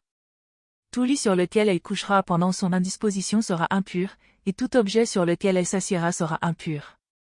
Quiconque touchera son lit nettoiera ses vêtements, se lavera dans l'eau et sera impur jusqu'au soir. Quiconque touchera un objet sur lequel elle s'est assise nettoiera ses vêtements, se lavera dans l'eau et sera impur jusqu'au soir. S'il y a quelque chose sur le lit ou sur l'objet sur lequel elle s'est assise, en y touchant l'on se rendra impur jusqu'au soir. Si un homme couche avec elle et que le flux menstruel de cette femme vienne sur lui, il sera impur pendant 7 jours, et tout lit sur lequel il couchera sera impur. La femme dont le flux de sang coulera pendant plusieurs jours hors des époques de son indisposition menstruelle, ou dont le flux durera au-delà de son indisposition, sera impure tout le temps de son flux, comme au temps de son indisposition menstruelle. Tout lit sur lequel elle couchera pendant la durée de ce flux sera comme le lit de son indisposition menstruelle, et tout objet sur lequel elle s'assiera sera impur comme lors de son indisposition. Quiconque y touchera sera impur, il nettoiera ses vêtements, se lavera dans l'eau et sera impur jusqu'au soir. Lorsqu'elle sera purifiée de son flux, elle comptera 7 jours, après lesquels elle sera pure. Le 8e jour, elle prendra 2 tourterelles ou 2 jeunes pigeons, qu'elle apportera au sacrificateur, à l'entrée de la tente de la rencontre. Le sacrificateur fera de l'un un sacrifice pour le péché et de l'autre un holocauste, et le sacrificateur fera pour elle l'expiation devant l'Éternel, à cause du flux qui la rendait impure. Vous éloignerez les Israélites de leurs impuretés, de peur qu'ils ne meurent à cause de leurs impuretés, s'ils souillent ma demeure qui est au milieu d'eux. Telle est la loi pour celui qui a une gonorrhée ou qui est souillé par une pollution, pour celle qui est atteinte par son indisposition menstruelle, pour l'homme ou la femme qui a un flux, et pour l'homme qui couche avec une femme impure. L'Éternel parla à Moïse, après la mort des 2 fils d'Aaron, qui s'étaient présentés devant l'Éternel et qui en étaient morts. L'Éternel dit à Moïse, « Parle à ton frère Aaron, afin qu'il n'entre pas en tout temps dans le sanctuaire, au-dedans du voile, devant le propitiatoire qui est l'arche, de peur qu'il ne meure, car j'apparaîtrai dans la nuée sur le propitiatoire. Voici de quelle manière Aaron entrera dans le sanctuaire, avec un jeune taureau comme sacrifice pour le péché et un bélier pour l'holocauste. Il se revêtira d'une tunique sacrée en lin et portera sur son corps des caleçons de lin, il se ceindra d'une écharpe de lin et se couvrira la tête d'un turban de lin, ce sont les vêtements sacrés dont il se revêtira après avoir lavé son corps dans l'eau. Il recevra de la communauté des Israélites 2 boucs en sacrifice pour le péché et un bélier pour l'holocauste. Aaron offrira son taureau pour le péché et fera l'expiation pour lui et pour sa famille. Il prendra les 2 boucs et les placera devant l'Éternel, à l'entrée de la tente de la rencontre. Aaron jettera le sort sur les 2 boucs, un sort pour l'Éternel et un sort pour Azazel. Aaron offrira le bouc sur lequel est tombé le sort pour l'Éternel et en fera un sacrifice pour le péché. Et le bouc sur lequel est tombé le sort pour Azazel sera placé vivant devant l'Éternel, pour servir à l'expiation et pour être chassé dans le désert pour Azazel. Aaron offrira son taureau pour le péché et fera l'expiation pour lui et pour sa famille. Il égorgera son taureau pour le péché. Il prendra un brasier plein de charbons ardents ôtés de dessus l'autel devant l'Éternel, et 2 pleines poignées de parfums aromatiques en poudre, il portera cela au-delà du voile, il mettra le parfum sur le feu devant l'Éternel, afin que la nuée du parfum couvre le propitiatoire qui est sur le témoignage, et il ne mourra pas. Il prendra du sang du taureau et fera l'aspersion avec son doigt sur le devant du propitiatoire vers l'est, il fera 7 fois avec son doigt l'aspersion du sang devant le propitiatoire. Il égorgera le bouc pour le péché du peuple et il emportera le sang au-delà du voile. Il fera avec ce sang comme il a fait avec le sang du taureau, il en fera l'aspersion sur le propitiatoire et devant le propitiatoire. C'est ainsi qu'il fera l'expiation pour le sanctuaire à cause de l'impureté des Israélites, de leurs crimes et de tous leurs péchés. Il fera de même pour la tente de la rencontre qui demeure avec eux au milieu de leur impureté. Il n'y aura personne dans la tente de la rencontre lorsqu'il entrera pour faire l'expiation dans le sanctuaire, jusqu'à ce qu'il en sorte. Il fera l'expiation pour lui et pour sa famille, et pour toute l'assemblée d'Israël. Il sortira vers l'autel qui est devant l'Éternel et il fera l'expiation pour l'autel, il prendra du sang du taureau et du sang du bouc, et il en mettra tout autour sur les cornes de l'autel. Il fera cette fois avec son doigt l'aspersion du sang sur l'autel, il le purifiera et le sanctifiera, à cause des impuretés des Israélites.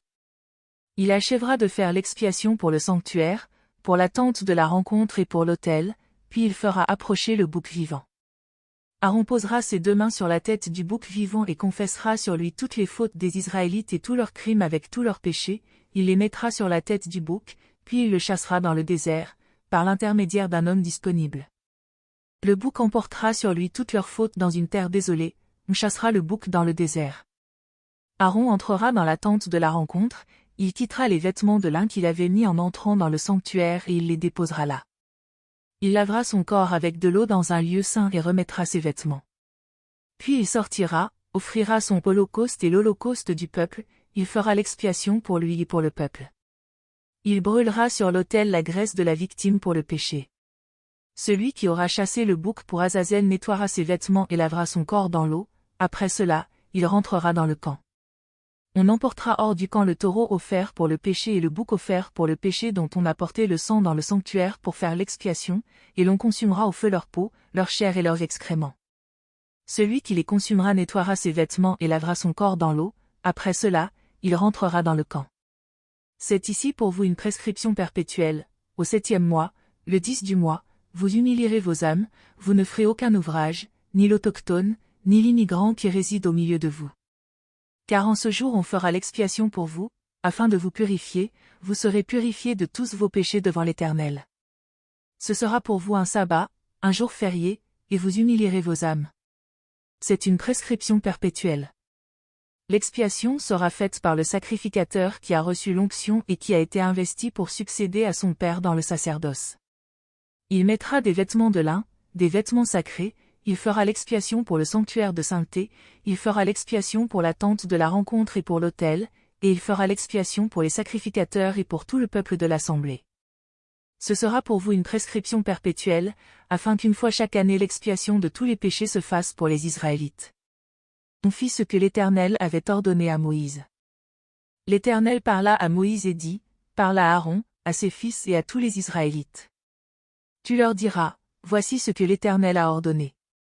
Si un homme de la maison d'Israël égorge dans le camp ou hors du camp un bœuf, un agneau ou une chèvre et ne l'amène pas à l'entrée de la tente de la rencontre pour l'offrir en oblation à l'Éternel devant le tabernacle de l'Éternel, il sera demandé compte du sang à cet homme, il a répandu le sang, cet homme-là sera retranché du milieu de son peuple. C'est afin que les Israélites, au lieu d'immoler leurs sacrifices dans la campagne, les amènent au sacrificateur, devant l'Éternel, à l'entrée de la tente de la rencontre, et qu'ils offrent à l'Éternel des sacrifices de communion. Le sacrificateur en répandra le sang sur l'autel de l'Éternel, à l'entrée de la tente de la rencontre, et il brûlera la graisse, qui sera d'une agréable odeur à l'Éternel. Ils n'immoleront plus leurs sacrifices aux boucs, avec lesquels ils se prostituent. Ce sera une prescription perpétuelle pour eux et pour leurs descendants. Tu leur diras donc, si un homme de la maison d'Israël ou des immigrants qui résident au milieu d'eux offre un holocauste ou un sacrifice et ne l'amène pas à l'entrée de la tente de la rencontre pour le sacrifice à l'Éternel, cet homme-là sera retranché de son peuple. Si un homme de la maison d'Israël ou des immigrants qui résident au milieu d'eux consomme du sang quelconque, je tournerai ma face contre la personne qui consomme le sang, et je la retrancherai du milieu de son peuple. Car la vie de la chair est dans le sang. Je vous l'ai donné sur l'autel, afin qu'il serve d'expiation pour votre vie, car c'est par la vie que le sang fait l'expiation. C'est pourquoi j'ai dit aux Israélites, personne d'entre vous ne consommera du sang. Et l'immigrant qui réside au milieu de vous ne consommera pas de sang. Si quelqu'un des Israélites ou des immigrants qui résident au milieu d'eux prend à la chasse un animal ou un oiseau qui se mange, il en répandra le sang et le couvrira de poussière. Car la vie de toute chair, c'est son sang qui est en elle. C'est pourquoi j'ai dit aux Israélites, vous ne consommerez le sang d'aucune chair, car la vie de toute chair, c'est son sang, quiconque en consommera sera retranché.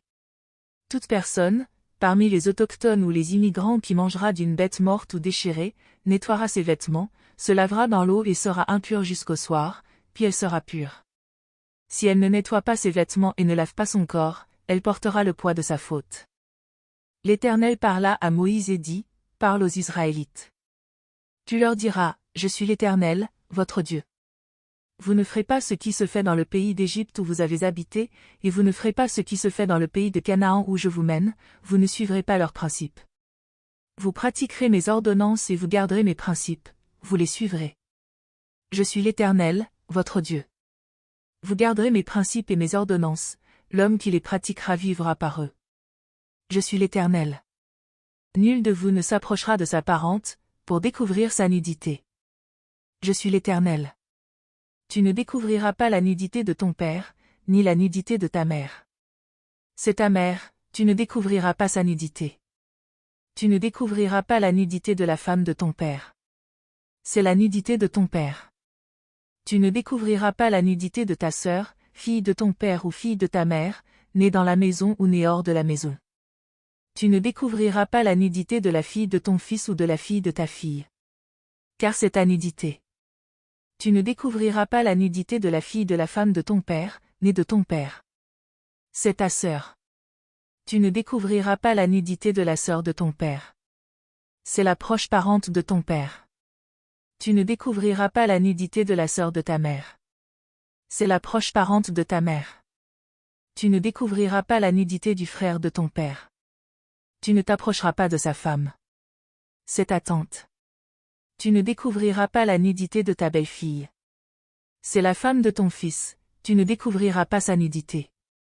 Tu ne découvriras pas la nudité de la femme de ton frère. C'est la nudité de ton frère.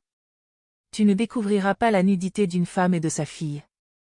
Tu ne prendras pas la fille de son fils, ni la fille de sa fille, pour découvrir leur nudité. Ce sont des proches parentes, c'est une infamie. Tu ne prendras pas la sœur de ta femme, pour exciter une rivalité, en découvrant sa nudité à côté de ta femme pendant sa vie. Tu ne t'approcheras pas d'une femme pendant l'indisposition menstruelle qui la rend impure pour découvrir sa nudité. Tu n'auras pas de rapport sexuel avec la femme de ton prochain, pour te souiller avec elle. Tu ne livreras aucun de tes descendants pour le faire passer par le feu en l'honneur de Moloch et tu ne profaneras pas le nom de ton Dieu. Je suis l'Éternel. Tu ne coucheras pas avec un homme comme on couche avec une femme. C'est une horrible pratique. Tu n'auras de rapport sexuel avec aucune bête, pour te souiller avec elle. La femme ne s'approchera pas d'une bête, pour s'accoupler à elle. C'est une confusion. Ne vous souillez par aucune de ces pratiques, car c'est par toutes ces choses que se sont souillées les nations que je chasse devant vous. Le pays en a été souillé, je suis intervenu contre sa faute, et le pays a vomi ses habitants. Vous observerez donc mes prescriptions et mes ordonnances, et vous ne commettrez aucune de ces horreurs, ni l'autochtone, ni l'immigrant qui séjourne au milieu de vous. Car ce sont là toutes les horreurs qu'ont commises les hommes du pays, qui y ont été avant vous, et le pays en a été souillé. Ainsi le pays ne vous vomira pas à cause de vos souillures, comme il aura vomi les nations qui y étaient avant vous. Car tous ceux qui commettront une quelconque de ces horreurs seront retranchés du milieu de leur peuple. Vous observerez mon ordre, et vous ne pratiquerez aucun des horribles principes qui se pratiquaient avant vous, vous ne vous en souillerez pas. Je suis l'Éternel, votre Dieu.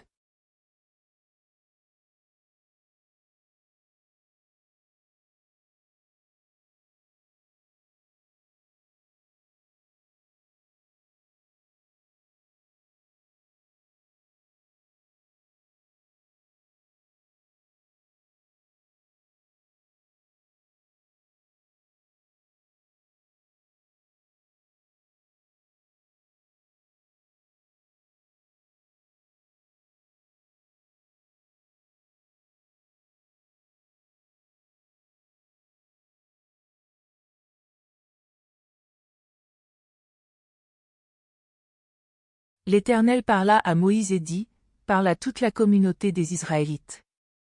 Tu leur diras, vous serez saints, car je suis saint, moi, l'Éternel, votre Dieu. Chacun de vous respectera sa mère et son père et observera mes sabbats. Je suis l'Éternel, votre Dieu.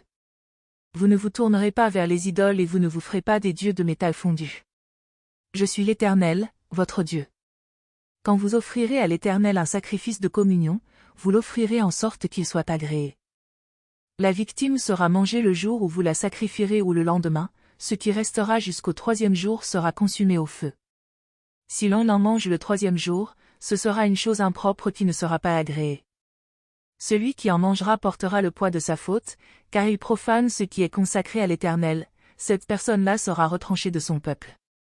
Quand vous ferez la moisson dans votre pays, tu laisseras un coin de ton champ sans le moissonner et tu ne ramasseras pas ce qui reste à glaner.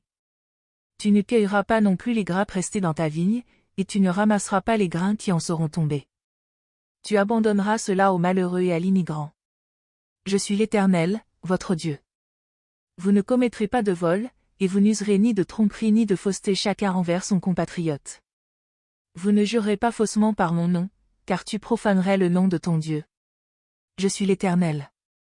Tu n'opprimeras pas ton prochain et tu ne déroberas pas. Tu ne retiendras pas chez toi la paye d'un salarié jusqu'au lendemain. Tu ne maudiras pas un sourd et tu ne mettras devant un aveugle rien qui puisse le faire trébucher, mais tu auras la crainte de ton Dieu. Je suis l'Éternel. Vous ne commettrez pas d'injustice dans les jugements, tu n'auras pas égard à la personne du pauvre et tu n'auras pas de considération pour la personne du grand, mais tu jugeras ton compatriote selon la justice. Tu n'iras pas calomnier ceux de ton peuple. Tu ne réclameras pas injustement la mort de ton prochain. Je suis l'Éternel. Tu ne haïras pas ton frère dans ton cœur, tu auras soin de reprendre ton compatriote, mais tu ne te chargeras pas d'un péché à cause de lui. Tu ne te vengeras pas, et tu ne garderas pas de rancune envers les fils de ton peuple. Tu aimeras ton prochain comme toi-même. Je suis l'Éternel. Vous observerez mes prescriptions. Tu n'accoupleras pas des bestiaux de deux espèces différentes, tu n'ensemenceras pas ton champ de deux espèces de semences, et tu ne porteras pas un vêtement tissé de deux espèces de fils. Lorsqu'un homme aura des rapports sexuels avec une femme, si c'est une esclave fiancée à un autre homme et qui n'a pas été rachetée ou à qui l'affranchissement n'a pas été accordé, ils seront pénalisés, mais non punis de mort, parce qu'elle n'a pas été affranchie. L'homme amènera pour sa culpabilité à l'Éternel, à l'entrée de la tente de la rencontre, un bélier en sacrifice de culpabilité. Le sacrificateur fera pour lui l'expiation devant l'Éternel, pour le péché qu'il a commis, avec le bélier offert en sacrifice de culpabilité, et le péché qu'il a commis lui sera pardonné. Quand vous serez entrés dans le pays, et que vous y aurez planté toutes sortes d'arbres fruitiers, vous en regarderez les fruits comme incirconcis, pendant 3 ans, ils seront pour vous incirconcis, on n'en mangera pas. La 4e année, tous leurs fruits seront consacrés à la louange de l'Éternel. La 5e année, vous en mangerez les fruits et vous en récolterez le produit pour vous-même. Je suis l'Éternel, votre Dieu. Vous ne mangerez rien avec du sang. Vous ne vous livrerez pas à des pratiques occultes et vous ne tirerez pas de présage. Vous ne couperez pas en rond le bord de votre chevelure. Tu ne raseras pas les bords de ta barbe. Vous ne ferez pas d'incision dans votre chair pour un mort et vous n'imprimerez pas de tatouage sur vous. Je suis l'Éternel. Tu ne profaneras pas ta fille en la livrant à la prostitution, de peur que le pays ne se prostitue et ne se remplisse d'infamie. Vous observerez mes sabbats et vous respecterez mon sanctuaire. Je suis l'Éternel. Ne vous tournez pas vers ceux qui évoquent les esprits, ni ceux qui prédisent l'avenir, ne les recherchez pas, de peur de vous souiller avec eux. Je suis l'Éternel, votre Dieu. Tu te lèveras devant les cheveux blancs et tu honoreras la personne du vieillard. Tu craindras ton Dieu. Je suis l'Éternel. Si un immigrant vient séjourner avec vous dans votre pays, vous ne l'exploiterez pas. Vous traiterez l'immigrant en séjour parmi vous comme un autochtone du milieu de vous, tu l'aimeras comme toi-même, car vous avez été immigrant dans le pays d'Égypte. Je suis l'Éternel, votre Dieu. Vous ne commettrez pas d'injustice, ni dans les jugements, ni dans les mesures de dimension, ni dans les poids, ni dans les mesures de capacité. Vous aurez des balances justes, des poids justes, un épha juste et un hin juste. Je suis l'Éternel, votre Dieu, qui vous ai fait sortir du pays d'Égypte. Vous observerez toutes mes prescriptions et toutes mes ordonnances et vous les mettrez en pratique. Je suis l'Éternel. L'Éternel parla à Moïse et dit, tu diras aux Israélites, quiconque parmi les Israélites ou parmi les immigrants qui séjournent en Israël livre à Moloch l'un de ses descendants, sera puni de mort, les habitants du pays le lapideront. Et moi, je tournerai ma face contre cet homme et je le retrancherai du milieu de son peuple, parce qu'il aura livré l'un de ses descendants à Moloch, souillant ainsi mon sanctuaire et profanant mon saint nom. Si les habitants du pays ferment résolument les yeux sur cet homme, qui livre un de ses descendants à Moloch, et s'ils ne le font pas mourir, je tournerai, moi, ma face contre cet homme et contre son clan, et je le retrancherai du milieu de son peuple, avec tous ceux qui se prostituent comme lui en se prostituant à Moloch. Si une personne se tourne vers ceux qui évoquent les morts ou vers ceux qui prédisent l'avenir, pour se prostituer avec eux, je tournerai ma face contre cette personne et je la retrancherai du milieu de son peuple. Vous vous sanctifierez et vous serez saints, car je suis l'Éternel, votre Dieu. Vous observerez mes règles, et vous les mettrez en pratique. Je suis l'Éternel, qui vous sanctifie. Quiconque maudira son père ou sa mère sera puni de mort, il a maudit son père ou sa mère, son sang retombera sur lui. Si un homme commet adultère avec une femme mariée, s'il commet adultère avec la femme de son prochain, l'homme et la femme adultère seront punis de mort. Si un homme couche avec la femme de son père et découvre ainsi la nudité de son père, cet homme et cette femme seront punis de mort, leur sang retombera sur eux. Si un homme couche avec sa belle-fille, ils seront tous deux punis de mort, ils ont fait une confusion, leur sang retombera sur eux. Si un homme couche avec un homme comme on couche avec une femme, ils ont commis tous deux une horreur, ils seront punis de mort, leur sang retombera sur eux. Si un homme prend pour femme la fille et la mère, c'est une infamie, on les brûlera au feu, lui et elle, afin que cette infamie n'existe pas au milieu de vous. Si un homme a des rapports sexuels avec une bête, il sera puni de mort, et vous tuerez la bête. Si une femme s'approche d'une bête, pour s'accoupler à elle, tu tueras la femme et la bête, elles seront mises à mort, leur sang retombera sur elles. Si un homme prend sa sœur, fille de son père ou fille de sa mère, s'il voit sa nudité, et qu'elle voit la sienne, c'est une ignominie, ils seront retranchés sous les yeux des ressortissants de leur peuple. Cet homme a découvert la nudité de sa sœur, il portera le poids de sa faute. Si un homme couche avec une femme qui a son indisposition et découvre sa nudité, s'il met à nu son flux et qu'elle découvre le flux de son sang, ils seront tous deux retranchés du milieu de leur peuple. Tu ne découvriras pas la nudité de la sœur de ta mère, ni de la sœur de ton père, car c'est mettre à nu sa proche parente, ceux qui agissent de la sorte porteront le poids de leur faute. Si un homme couche avec sa tante, il a découvert la nudité de son oncle, ils porteront le poids de leurs péchés, ils mourront sans enfant. Si un homme prend la femme de son frère, c'est une impureté, il a découvert la nudité de son frère, ils seront sans enfant. Vous garderez tous mes principes et toutes mes ordonnances et vous les mettrez en pratique, ainsi le pays où je vous mène pour vous y établir ne vous vomira pas. Vous ne suivrez pas les principes des nations que je vais chasser devant vous, car elles ont commis toutes ces actions et j'en ai été dégoûté. Je vous ai dit, c'est vous qui posséderez leur pays, je vous en donnerai la possession, c'est un pays découlant de lait et de miel. Je suis l'Éternel, votre Dieu, qui vous ai séparés des peuples. Vous marquerez une distinction entre les animaux purs et impurs, entre les oiseaux impurs et purs, afin de ne pas rendre vos personnes abominables par des animaux, par des oiseaux, par tout ce qui rampe sur le sol, et que j'ai exclu à votre intention comme impur. Vous serez saints pour moi, car je suis saint, moi, l'Éternel, je vous ai séparés des peuples, afin que vous soyez à moi. Si un homme ou une femme ont en eux le pouvoir d'invoquer les morts ou de prédire l'avenir, ils seront punis de mort, on les lapidera, leur sang retombera sur eux. L'Éternel dit à Moïse, parle aux sacrificateurs, fils d'Aaron, tu leur diras, un sacrificateur ne se rendra pas impur parmi son peuple pour un mort, excepté pour ses plus proches parents, pour sa mère, pour son père, pour son fils, pour sa fille, pour son frère et aussi pour sa sœur encore vierge, qui le touche de près lorsqu'elle n'est pas mariée, pour elle il se rendra impur. Chef parmi ceux de son peuple, il ne se rendra pas impur en se profanant. Les sacrificateurs ne se feront pas de place chauve sur la tête, ils ne raseront pas les bords de leur barbe et ils ne feront pas d'incision dans leur chair. Ils seront saints pour leur Dieu et ne profaneront pas le nom de leur Dieu, car ils offrent à l'Éternel les sacrifices consumés par le feu, l'aliment de leur Dieu, ils seront saints. Ils ne prendront pas une femme prostituée ou déshonorée, ils ne prendront pas une femme répudiée par son mari, car un sacrificateur est saint pour son Dieu. Tu le regarderas comme saint, car il offre l'aliment de ton Dieu, il sera saint pour toi, car je suis saint, moi, l'Éternel qui vous sanctifie. Si la fille d'un sacrificateur se déshonore en se prostituant, elle déshonore son père, elle sera brûlée.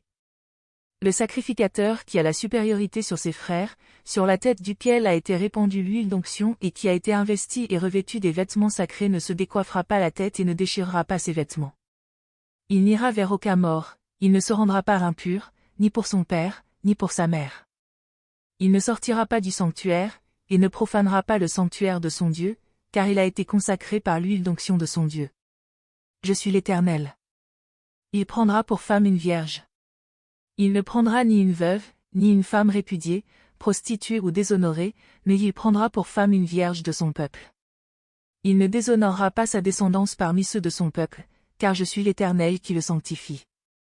L'Éternel parla à Moïse et dit, parle à Aaron, dis-lui, aucun homme de ta descendance, dans chaque génération, qui aura une malformation, ne s'avancera pour offrir l'aliment de son Dieu. Aucun homme qui aura une malformation ne pourra s'approcher, un homme aveugle, boiteux, ayant le nez déformé ou un membre allongé, un homme ayant une fracture au pied ou à la main, un homme bossu ou grêle, ayant une tache à l'œil, la gale, une dartre ou les testicules écrasés. Aucun homme de la descendance du sacrificateur Aaron, qui aura une malformation, ne s'approchera pour offrir à l'Éternel les sacrifices consumés par le feu, il a une malformation, il ne s'approchera pas pour offrir l'aliment de son Dieu. Il pourra manger l'aliment de son Dieu, des choses très saintes et des choses saintes. Mais il n'ira pas vers le voile et ne s'approchera pas de l'autel, car il a une malformation, il ne profanera pas mes lieux saints, car je suis l'Éternel, qui les sanctifie. Moïse adressa ces paroles à Aaron et à ses fils, ainsi qu'à tous les Israélites. L'Éternel parla à Moïse et dit, parle à Aaron et à ses fils, afin qu'ils s'abstiennent des offrandes saintes qui me sont consacrées par les Israélites, et qu'ils ne profanent pas mon saint nom. Je suis l'Éternel. Dis-leur, tout homme parmi vos descendants, dans chaque génération, qui s'approchera des offrandes saintes que consacrent à l'Éternel les Israélites, et qui aura sur lui quelque impureté, cet homme-là sera retranché de devant moi. Je suis l'Éternel. Quiconque, dans la descendance d'Aaron, aura la lèpre ou une gonorrhée, ne mangera pas des offrandes saintes, jusqu'à ce qu'il soit pur. De même celui qui touchera une personne souillée par le contact d'un cadavre, celui qui aura une pollution, celui qui touchera un reptile et en aura été souillé, ou un être humain atteint d'une impureté quelconque et en aura été souillé. Celui qui en touchera sera impur jusqu'au soir, il ne mangera pas des offrandes saintes, mais il lavera son corps dans l'eau, après le coucher du soleil, il sera pur, ensuite il mangera des offrandes saintes, car c'est sa nourriture. Il ne mangera pas d'une bête morte ou déchirée, afin de ne pas se souiller par elle. Je suis l'Éternel. Ils observeront mon ordre de peur que, pour l'avoir profané, ils ne portent le poids d'un péché et qu'ils n'en meurent. Je suis l'Éternel, qui les sanctifie. Aucun étranger ne mangera d'une offrande sainte. L'hôte temporaire et le salarié du sacrificateur ne mangeront pas d'une offrande sainte. Mais un esclave acheté par le sacrificateur à prix d'argent pourra en manger, de même que celui qui est né dans sa maison, ils mangeront de sa nourriture. La fille d'un sacrificateur, mariée à un étranger, ne mangera pas de ce qui est prélevé sur les offrandes saintes. Mais la fille d'un sacrificateur qui sera veuve ou répudiée, sans avoir de descendance, et qui retournera dans la maison de son père comme dans sa jeunesse pourra manger de la nourriture de son père. Aucun étranger n'en mangera. Si un homme mange involontairement d'une offrande sainte, il donnera au sacrificateur la valeur de l'offrande en y ajoutant un cinquième. Les sacrificateurs ne profaneront pas les offrandes saintes des Israélites qu'ils ont prélevées pour l'Éternel, ils les chargeraient ainsi de la faute dont ils se rendraient coupables en mangeant leurs offrandes saintes, car je suis l'Éternel qui les sanctifie. L'Éternel parla à Moïse et dit, parle à Aaron et à ses fils, ainsi qu'à tous les Israélites, tu leur diras, tout homme de la maison d'Israël ou des immigrants en Israël qui offrira en oblation un holocauste à l'Éternel, soit en raison d'un vœu, soit comme offrande volontaire, prendra pour être agréé un mâle sans défaut parmi les béufs, les agneaux ou les chevreaux. Vous n'offrirez aucune victime qui ait une malformation, car elle ne serait pas agréée pour vous. Si un homme offre à l'Éternel du gros ou du menu bétail en sacrifice de communion, soit pour l'accomplissement d'un vœu, soit comme offrande volontaire, la victime sera sans défaut, pour être agréée, il n'y aura en elle aucune malformation. Vous n'en offrirez pas qui soit aveugle, estropié ou mutilé, qui ait une verrue, la gale ou une dartre, vous n'en ferez pas sur l'autel un sacrifice consumé par le feu pour l'Éternel. Tu pourras sacrifier comme offrande volontaire un bœuf ou un agneau ayant un membre trop long ou trop court, mais il ne sera pas agréé à la suite d'un vœu. Vous n'offrirez pas à l'Éternel un animal dont les testicules ont été froissés, écrasés, arrachés ou coupés, vous n'en ferez pas un sacrifice dans votre pays. Vous n'offrirez de la part des fils de l'étranger aucune victime de ce genre comme aliment de votre Dieu, car elles sont mutilées, elles ont une malformation, elles ne seraient pas agréées pour vous. L'Éternel parla à Moïse et dit, un bœuf, un agneau ou une chèvre à sa naissance restera 7 jours avec sa mère, dès le 8e jour et les suivants, l'animal sera agréé comme oblation consumée par le feu pour l'Éternel. Bœuf ou agneau, vous ne l'égorgerez pas, lui et son petit, le même jour. Quand vous offrirez à l'Éternel un sacrifice de reconnaissance, vous l'offrirez de telle sorte qu'il soit agréé.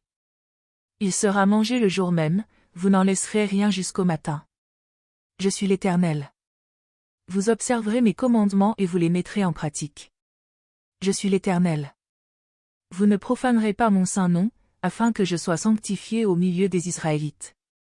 Je suis l'Éternel, qui vous sanctifie, et qui vous ai fait sortir du pays d'Égypte pour être votre Dieu. Je suis l'Éternel. L'Éternel parla à Moïse et dit, parle aux Israélites, tu leur diras, les solennités que vous publierez, seront de saintes convocations. Voici quelles sont les solennités. On travaillera 6 jours, mais le 7e jour est le sabbat, le jour férié, il y aura une sainte convocation. Vous ne ferez aucun ouvrage, c'est le sabbat de l'Éternel, partout où vous habiterez. Voici les solennités de l'Éternel, les saintes convocations, que vous publierez au temps fixé. Le 1er mois, le 14 du mois, entre les 2 soirs, ce sera la Pâque pour l'Éternel, et le 15e jour de ce mois, ce sera la fête des pains sans levain pour l'Éternel. Vous mangerez pendant 7 jours des pains sans levain. Le 1er jour, vous aurez une sainte convocation, vous ne ferez aucun ouvrage servile.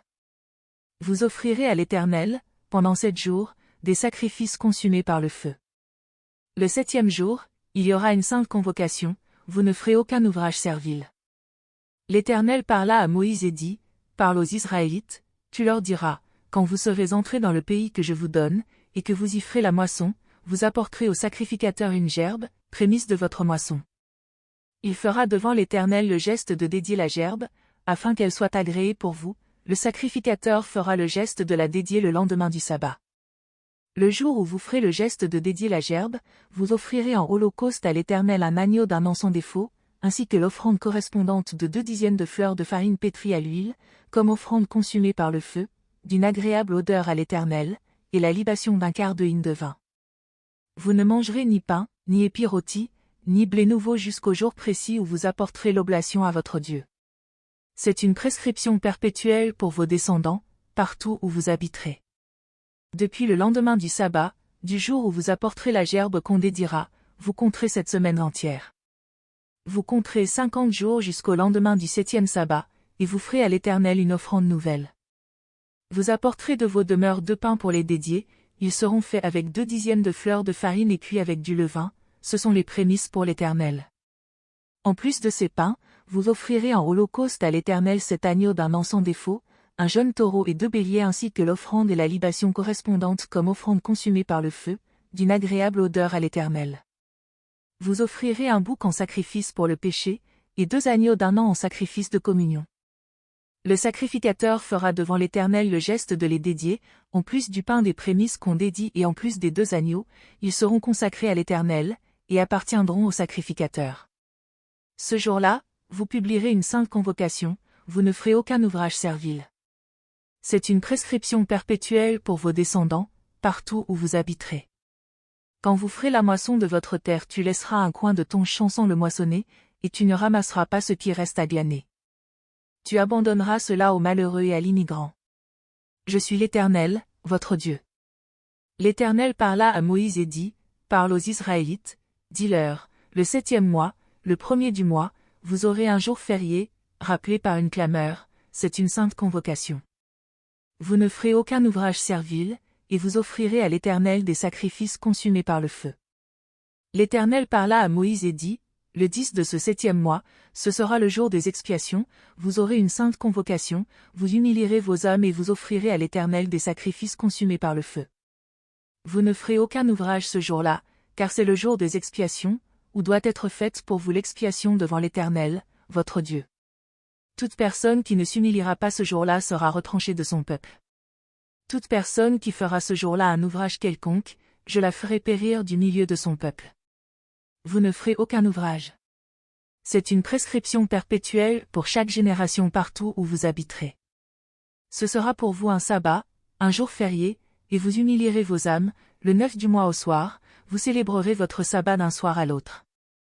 L'Éternel parla à Moïse et dit, parle aux Israélites, dis-leur, le 15e jour de ce 7e mois, ce sera la fête des huttes en l'honneur de l'Éternel, pendant 7 jours. Le 1er jour, il y aura une sainte convocation, vous ne ferez aucun ouvrage servile. Pendant 7 jours, vous offrirez à l'Éternel des sacrifices consumés par le feu. Le 8e jour, vous aurez une sainte convocation et vous offrirez à l'Éternel des sacrifices consumés par le feu, ce sera une cérémonie solennelle, vous ne ferez aucun ouvrage servile. Telles sont les solennités de l'Éternel, les saintes convocations, que vous publierez, pour offrir à l'Éternel en sacrifice consumé par le feu des holocaustes, des offrandes, des sacrifices et des libations, chaque chose au jour fixé. Vous observerez en outre les sabbats de l'Éternel, sans compter vos dons et vos vœux, ainsi que toutes les offrandes volontaires que vous donnerez à l'Éternel. Le 15e jour du 7e mois, quand vous récolterez les produits du pays, vous célébrerez donc une fête à l'Éternel. Pendant 7 jours, le 1er jour sera un jour férié, et le 8e sera un jour férié. Vous prendrez, le 1er jour, du fruit de beaux arbres, des branches de palmiers, des rameaux d'arbres touffus et des saules de rivière, et vous vous réjouirez devant l'Éternel, votre Dieu, pendant 7 jours. Vous célébrerez chaque année cette fête à l'Éternel, pendant 7 jours. C'est une prescription perpétuelle pour toutes vos générations. Vous la célébrerez le 7e mois. Vous demeurerez pendant 7 jours sous des huttes, tous les autochtones en Israël demeureront sous des huttes, afin que vos descendants sachent que j'ai fait habiter sous des huttes les Israélites, après les avoir fait sortir du pays d'Égypte. Je suis l'Éternel, votre Dieu. C'est ainsi que Moïse parla des solennités de l'Éternel aux Israélites. L'Éternel parla à Moïse et dit, ordonne aux Israélites de t'apporter pour le chandelier de l'huile raffinée d'olive pressée, afin d'entretenir les lampes continuellement. C'est en dehors du voile du témoignage, dans la tente de la rencontre qu'Aaron les arrangera pour qu'elles brûlent continuellement du soir au matin en présence de l'Éternel. C'est une prescription perpétuelle pour vos descendants. Il arrangera les lampes sur le chandelier d'or pur, pour qu'elles brûlent continuellement devant l'Éternel. Tu prendras de la fleur de farine, et tu en feras 12 gâteaux, chaque gâteau sera de 2 dixièmes. Tu les placeras en 2 rangées, 6 par rangée, sur la table d'or pur devant l'Éternel. Tu mettras de l'encens raffiné sur chaque rangée, il sera sur le pain comme mémorial consumé par le feu devant l'Éternel. Chaque jour de sabbat, on arrangera ces pains devant l'Éternel, continuellement, c'est une alliance perpétuelle de la part des fils d'Israël. Ils appartiendront à Aaron et à ses fils, ils les mangeront dans un lieu saint, car ce sera pour eux une offrande très sainte parmi celles qui sont consumées par le feu devant l'Éternel. C'est une prescription perpétuelle. Le fils d'une Israélite et d'un Égyptien, venu au milieu des fils d'Israël, sortit, et une querelle éclata dans le camp entre le fils de cet Israélite et un autre Israélite. Le fils de la femme israélite blasphéma le nom de Dieu et le maudit. On l'amena à Moïse. Le nom de sa mère était Shelomith, fille de Dibri, de la tribu de Dan. On le plaça sous bonne garde, jusqu'à ce qu'une déclaration soit faite par la bouche de l'Éternel. L'Éternel parla à Moïse et dit, fais sortir du camp le blasphémateur, tous ceux qui l'ont entendu poseront leurs mains sur sa tête, et toute la communauté le lapidera. Tu parleras aux Israélites en ces termes, quiconque maudira son Dieu portera le poids de son péché. Celui qui blasphémera le nom de l'Éternel sera puni de mort, toute la communauté le lapidera. Qu'il soit immigrant ou autochtone, il mourra, pour avoir blasphémé le nom de Dieu. Celui qui frappera mortellement un être humain sera puni de mort. Celui qui frappera mortellement un animal le remplacera, vie pour vie. Si quelqu'un inflige une mutilation à son compatriote, il lui sera fait comme il a fait, fracture pour fracture, œil pour œil, dent pour dent, il lui sera infligé la même mutilation qu'il a infligée à l'autre homme. Celui qui frappera mortellement un animal le remplacera, mais celui qui frappera mortellement un homme sera puni de mort. Vous aurez le même droit, l'immigrant ou l'autochtone, car je suis l'Éternel, votre Dieu. Moïse parla aux Israélites, ils firent sortir du camp le blasphémateur et le lapidèrent. Les Israélites agirent comme l'Éternel l'avait ordonné à Moïse. L'Éternel parla à Moïse sur le mont Sinaï et dit, parle aux fils d'Israël, et tu leur diras, quand vous serez entrés dans le pays que je vous donne, la terre se reposera, ce sera un sabbat en l'honneur de l'Éternel. Pendant 6 années tu ensemenceras ton champ, pendant 6 années tu tailleras ta vigne et tu en recueilleras le produit. Mais la 7e année il y aura un sabbat, un repos total pour la terre, un sabbat en l'honneur de l'Éternel, tu n'ensemenceras pas ton champ et tu ne tailleras pas ta vigne. Tu ne moissonneras pas ce qui proviendra des grains tombés de ta moisson, et tu ne vendangeras pas les raisins de ta vigne non taillés, ce sera une année de repos total pour la terre. Grâce au repos de la terre vous aurez de la nourriture, toi, ton serviteur, ta servante, le salarié et le résident temporaire qui séjourne avec toi, ton bétail et les animaux qui sont dans ton pays, tout son produit servira de nourriture. Tu compteras 7 sabbats d'année, 7 fois cette année, et la durée de ces 7 sabbats d'année fera 49 ans. Le 7e mois, le 10 du mois, tu feras retentir les sons éclatants du cor, le jour des expiations, vous sonnerez du cor dans tout votre pays. Et vous sanctifierez la 50e année, vous publierez dans le pays l'affranchissement de tous ses habitants, ce sera pour vous le jubilé, chacun de vous retournera dans sa propriété, et chacun de vous retournera dans son clan. La 50e année sera pour vous le jubilé, vous ne sèmerez pas, vous ne moissonnerez pas ce que les champs produiront d'eux-mêmes, et vous ne vendangerez pas la vigne non taillée. Car c'est le jubilé, vous le regarderez comme saint. Vous mangerez le produit des champs. Dans cette année de jubilé, chacun de vous retournera dans sa propriété. Si vous faites une vente à votre compatriote ou si vous achetez quelque chose de la main de votre compatriote, qu'aucun de vous ne fasse tort à son frère. Tu achèteras de ton compatriote, en comptant les années depuis le jubilé, et il te vendra, en comptant les années de récolte. Plus il y aura d'années, plus tu élèveras le prix d'achat, et moins il y aura d'années, plus tu réduiras le prix d'achat, car c'est le nombre des récoltes qu'il te vend. Aucun de vous n'exploitera son compatriote, et tu craindras ton Dieu, car je suis l'Éternel, votre Dieu. Mettez mes prescriptions en pratique, observez mes ordonnances et mettez-les en pratique, et vous habiterez en sécurité dans le pays. Le pays donnera ses fruits, vous mangerez à satiété, et vous y habiterez en sécurité. Si vous dites, que mangerons-nous la 7e année, puisque nous ne sèmerons pas et ne recueillerons pas nos récoltes? Je vous accorderai ma bénédiction la 6e année, qui donnera une récolte pour 3 ans.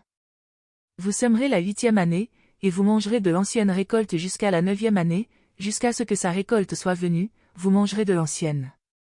La terre ne se vendra pas à titre définitif, car le pays est à moi, car vous êtes chez moi comme immigrants et comme résidents temporaires. Dans tout le pays dont vous aurez la possession, vous établirez le droit de rachat pour la terre.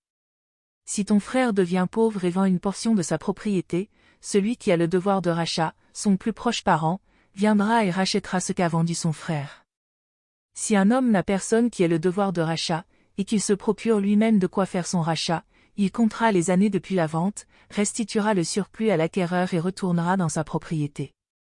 S'il ne trouve pas de quoi lui faire cette restitution, ce qu'il a vendu restera jusqu'à l'année du jubilé dans les mains de l'acquéreur, qui en sortira au jubilé, quant à lui, il retournera dans sa propriété. Si un homme vend une maison d'habitation dans une ville entourée de murs, il aura le droit de rachat jusqu'à l'accomplissement d'une année depuis la vente, son droit de rachat durera 1 an. Mais si cette maison située dans une ville pourvue de murs n'est pas rachetée avant l'accomplissement d'une année entière, elle restera à titre définitif à l'acquéreur et à ses descendants, il n'en sortira pas au jubilé. Les maisons des villages non pourvues de murs seront comptées comme des fonds de terre, elles pourront être rachetées, et l'acquéreur en sortira au jubilé.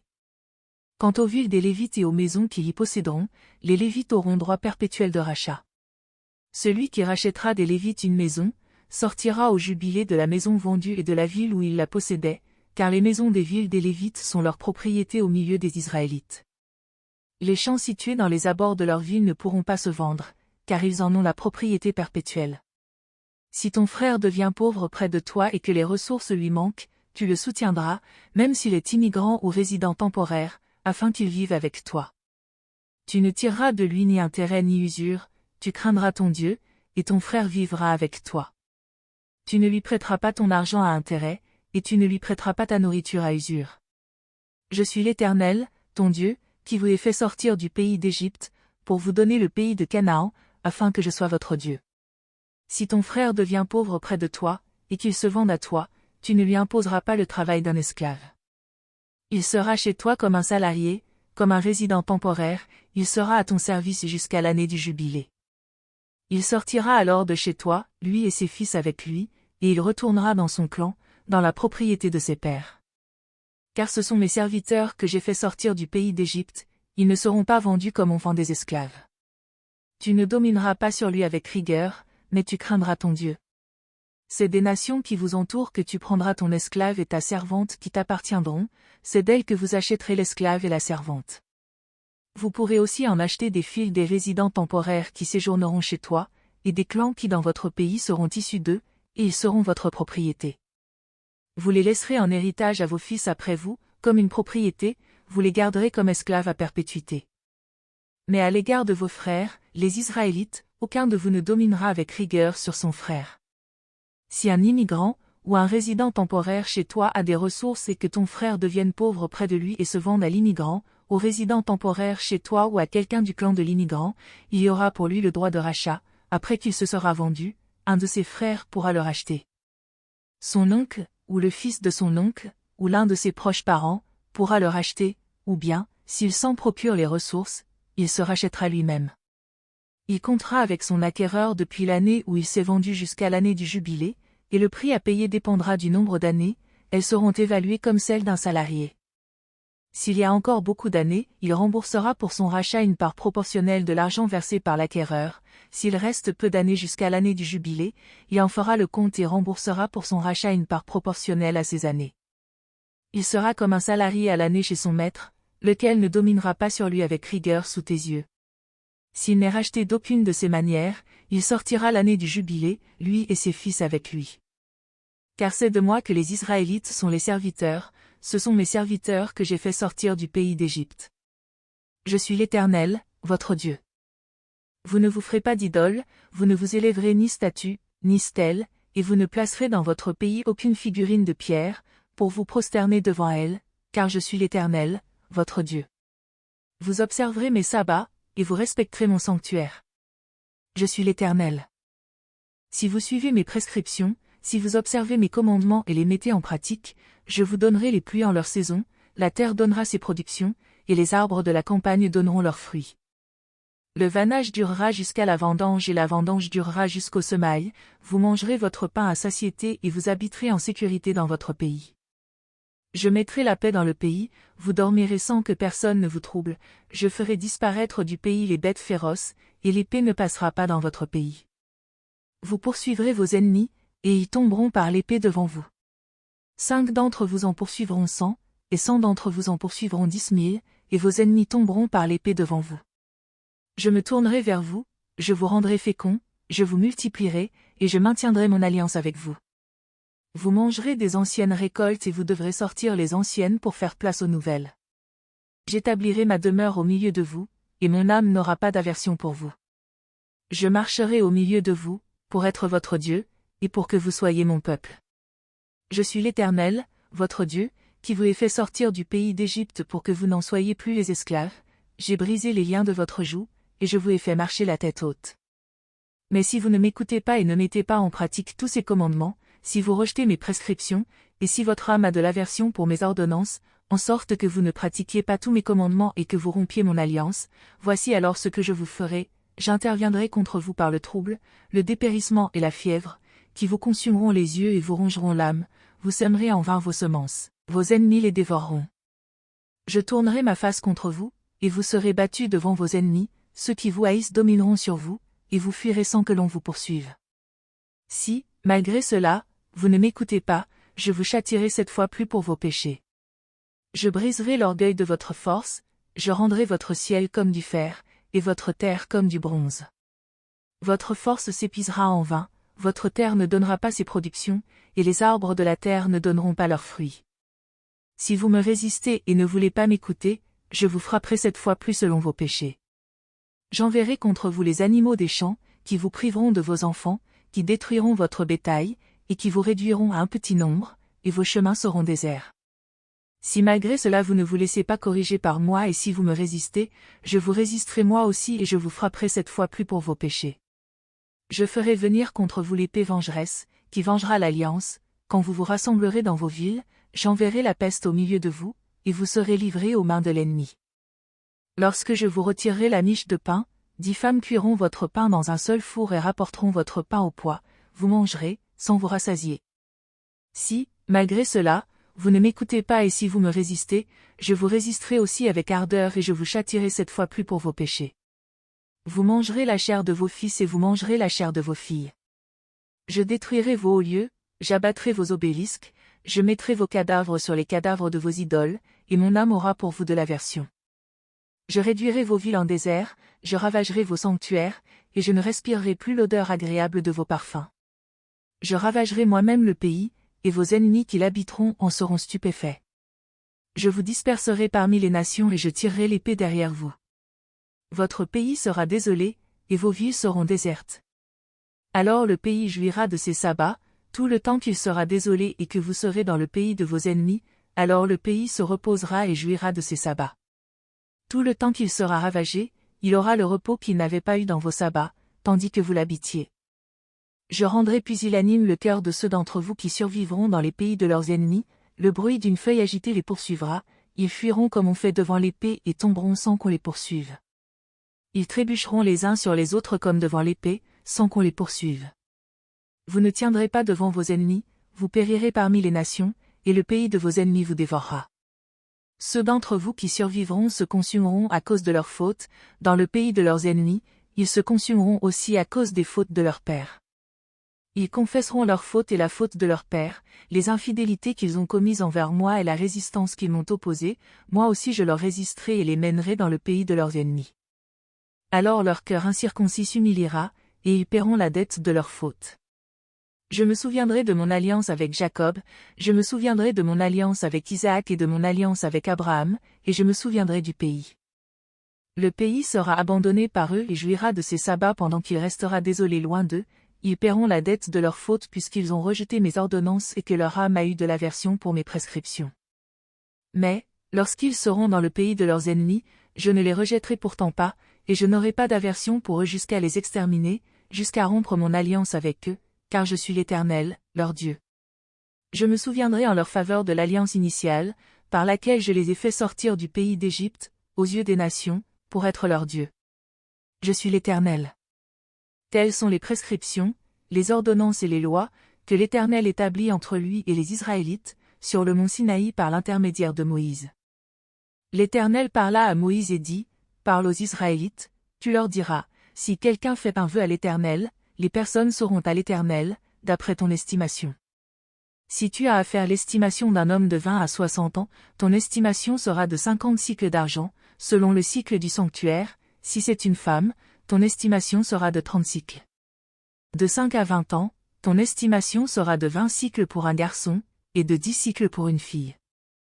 D'un mois à 5 ans, ton estimation sera de 5 cycles d'argent pour un garçon et de 3 cycles d'argent pour une fille. De 60 ans et au-dessus, ton estimation sera de 15 cycles pour un homme, et de 10 cycles pour une femme.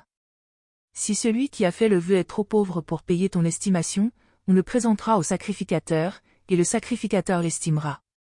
C'est en rapport avec les ressources de celui qui a fait le vœu que le sacrificateur fera son estimation. S'il s'agit d'animaux qui peuvent être offerts en oblation à l'Éternel, tout animal qu'on donnera à l'Éternel sera chose sainte. On ne le changera pas et l'on ne remplacera pas un bon par un mauvais, ni un mauvais par un bon, si l'on remplace un animal par un autre, ils seront l'un et l'autre chose sainte. S'il s'agit d'animaux impurs, qui ne peuvent être offerts en oblation à l'Éternel, on présentera l'animal au sacrificateur, le sacrificateur en fera l'estimation selon qu'il sera bon ou mauvais, et l'on s'en rapportera à l'estimation que t'en fera le sacrificateur. Si on veut le racheter, on ajoutera un 5e à l'estimation faite pour toi. Si quelqu'un sanctifie sa maison en la consacrant à l'Éternel, le sacrificateur en fera l'estimation selon qu'elle sera bonne ou mauvaise, et l'on s'en tiendra à l'estimation du sacrificateur. Si celui qui a sanctifié sa maison veut la racheter, il ajoutera un 5e au prix de cette estimation faite pour toi, et elle sera à lui. Si quelqu'un sanctifie à l'Éternel un champ de sa propriété, ton estimation sera en rapport avec la quantité de semences, 50 cycles d'argent pour un homère de semences d'orge. Si c'est dès l'année du jubilé qu'il sanctifie son champ, on s'en tiendra à ton estimation, si c'est après le jubilé qu'il sanctifie son champ, le sacrificateur en comptera le prix à raison du nombre d'années qui restent jusqu'à l'année du jubilé et l'on fera une déduction sur ton estimation. Si celui qui a sanctifié son champ veut le racheter, il ajoutera un 5e au prix de ton estimation, et le champ lui restera. S'il ne rachète pas le champ, et qu'on le vende à un autre homme, il ne pourra plus être racheté.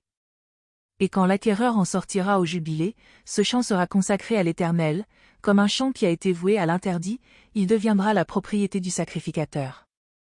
Si quelqu'un sanctifie à l'Éternel un champ qu'il ait acquis et qui ne fasse point partie des champs de sa propriété, le sacrificateur comptera le montant de son estimation jusqu'à l'année du jubilé, et cet homme paiera le jour même le prix de ton estimation, comme étant consacré à l'Éternel. L'année du jubilé, le champ retournera à celui de qui il avait été acheté et qui avait la propriété du terrain. Toutes tes estimations se feront en cycle du sanctuaire, le cycle est de 20 guéras. Nul ne pourra sanctifier le premier-né de son bétail, lequel appartient déjà à l'Éternel en sa qualité de premier-né, soit bœuf, soit agneau, il appartient à l'Éternel. S'il s'agit d'un animal impur, on le rachètera au prix de ton estimation, en y ajoutant un cinquième, s'il n'est pas racheté, il sera vendu d'après ton estimation. Tout ce qu'un homme vouera à l'interdit pour l'Éternel, dans ce qui lui appartient, ne pourra ni se vendre, ni se racheter, que ce soit un être humain, du bétail, ou un champ de sa propriété, tout ce qui sera voué à l'interdit sera entièrement consacré à l'Éternel. Nul être humain voué à l'interdit ne pourra être libéré, il sera mis à mort. Toute dîme des produits de la terre, soit des semences de la terre, soit du fruit des arbres, appartient à l'Éternel, c'est une chose consacrée à l'Éternel. Si quelqu'un veut racheter quelque chose de sa dîme, il y ajoutera un cinquième, pour toute dîme de gros et de menu bétail, de tout ce qui passe sous la houlette, le 10e sera consacré à l'Éternel.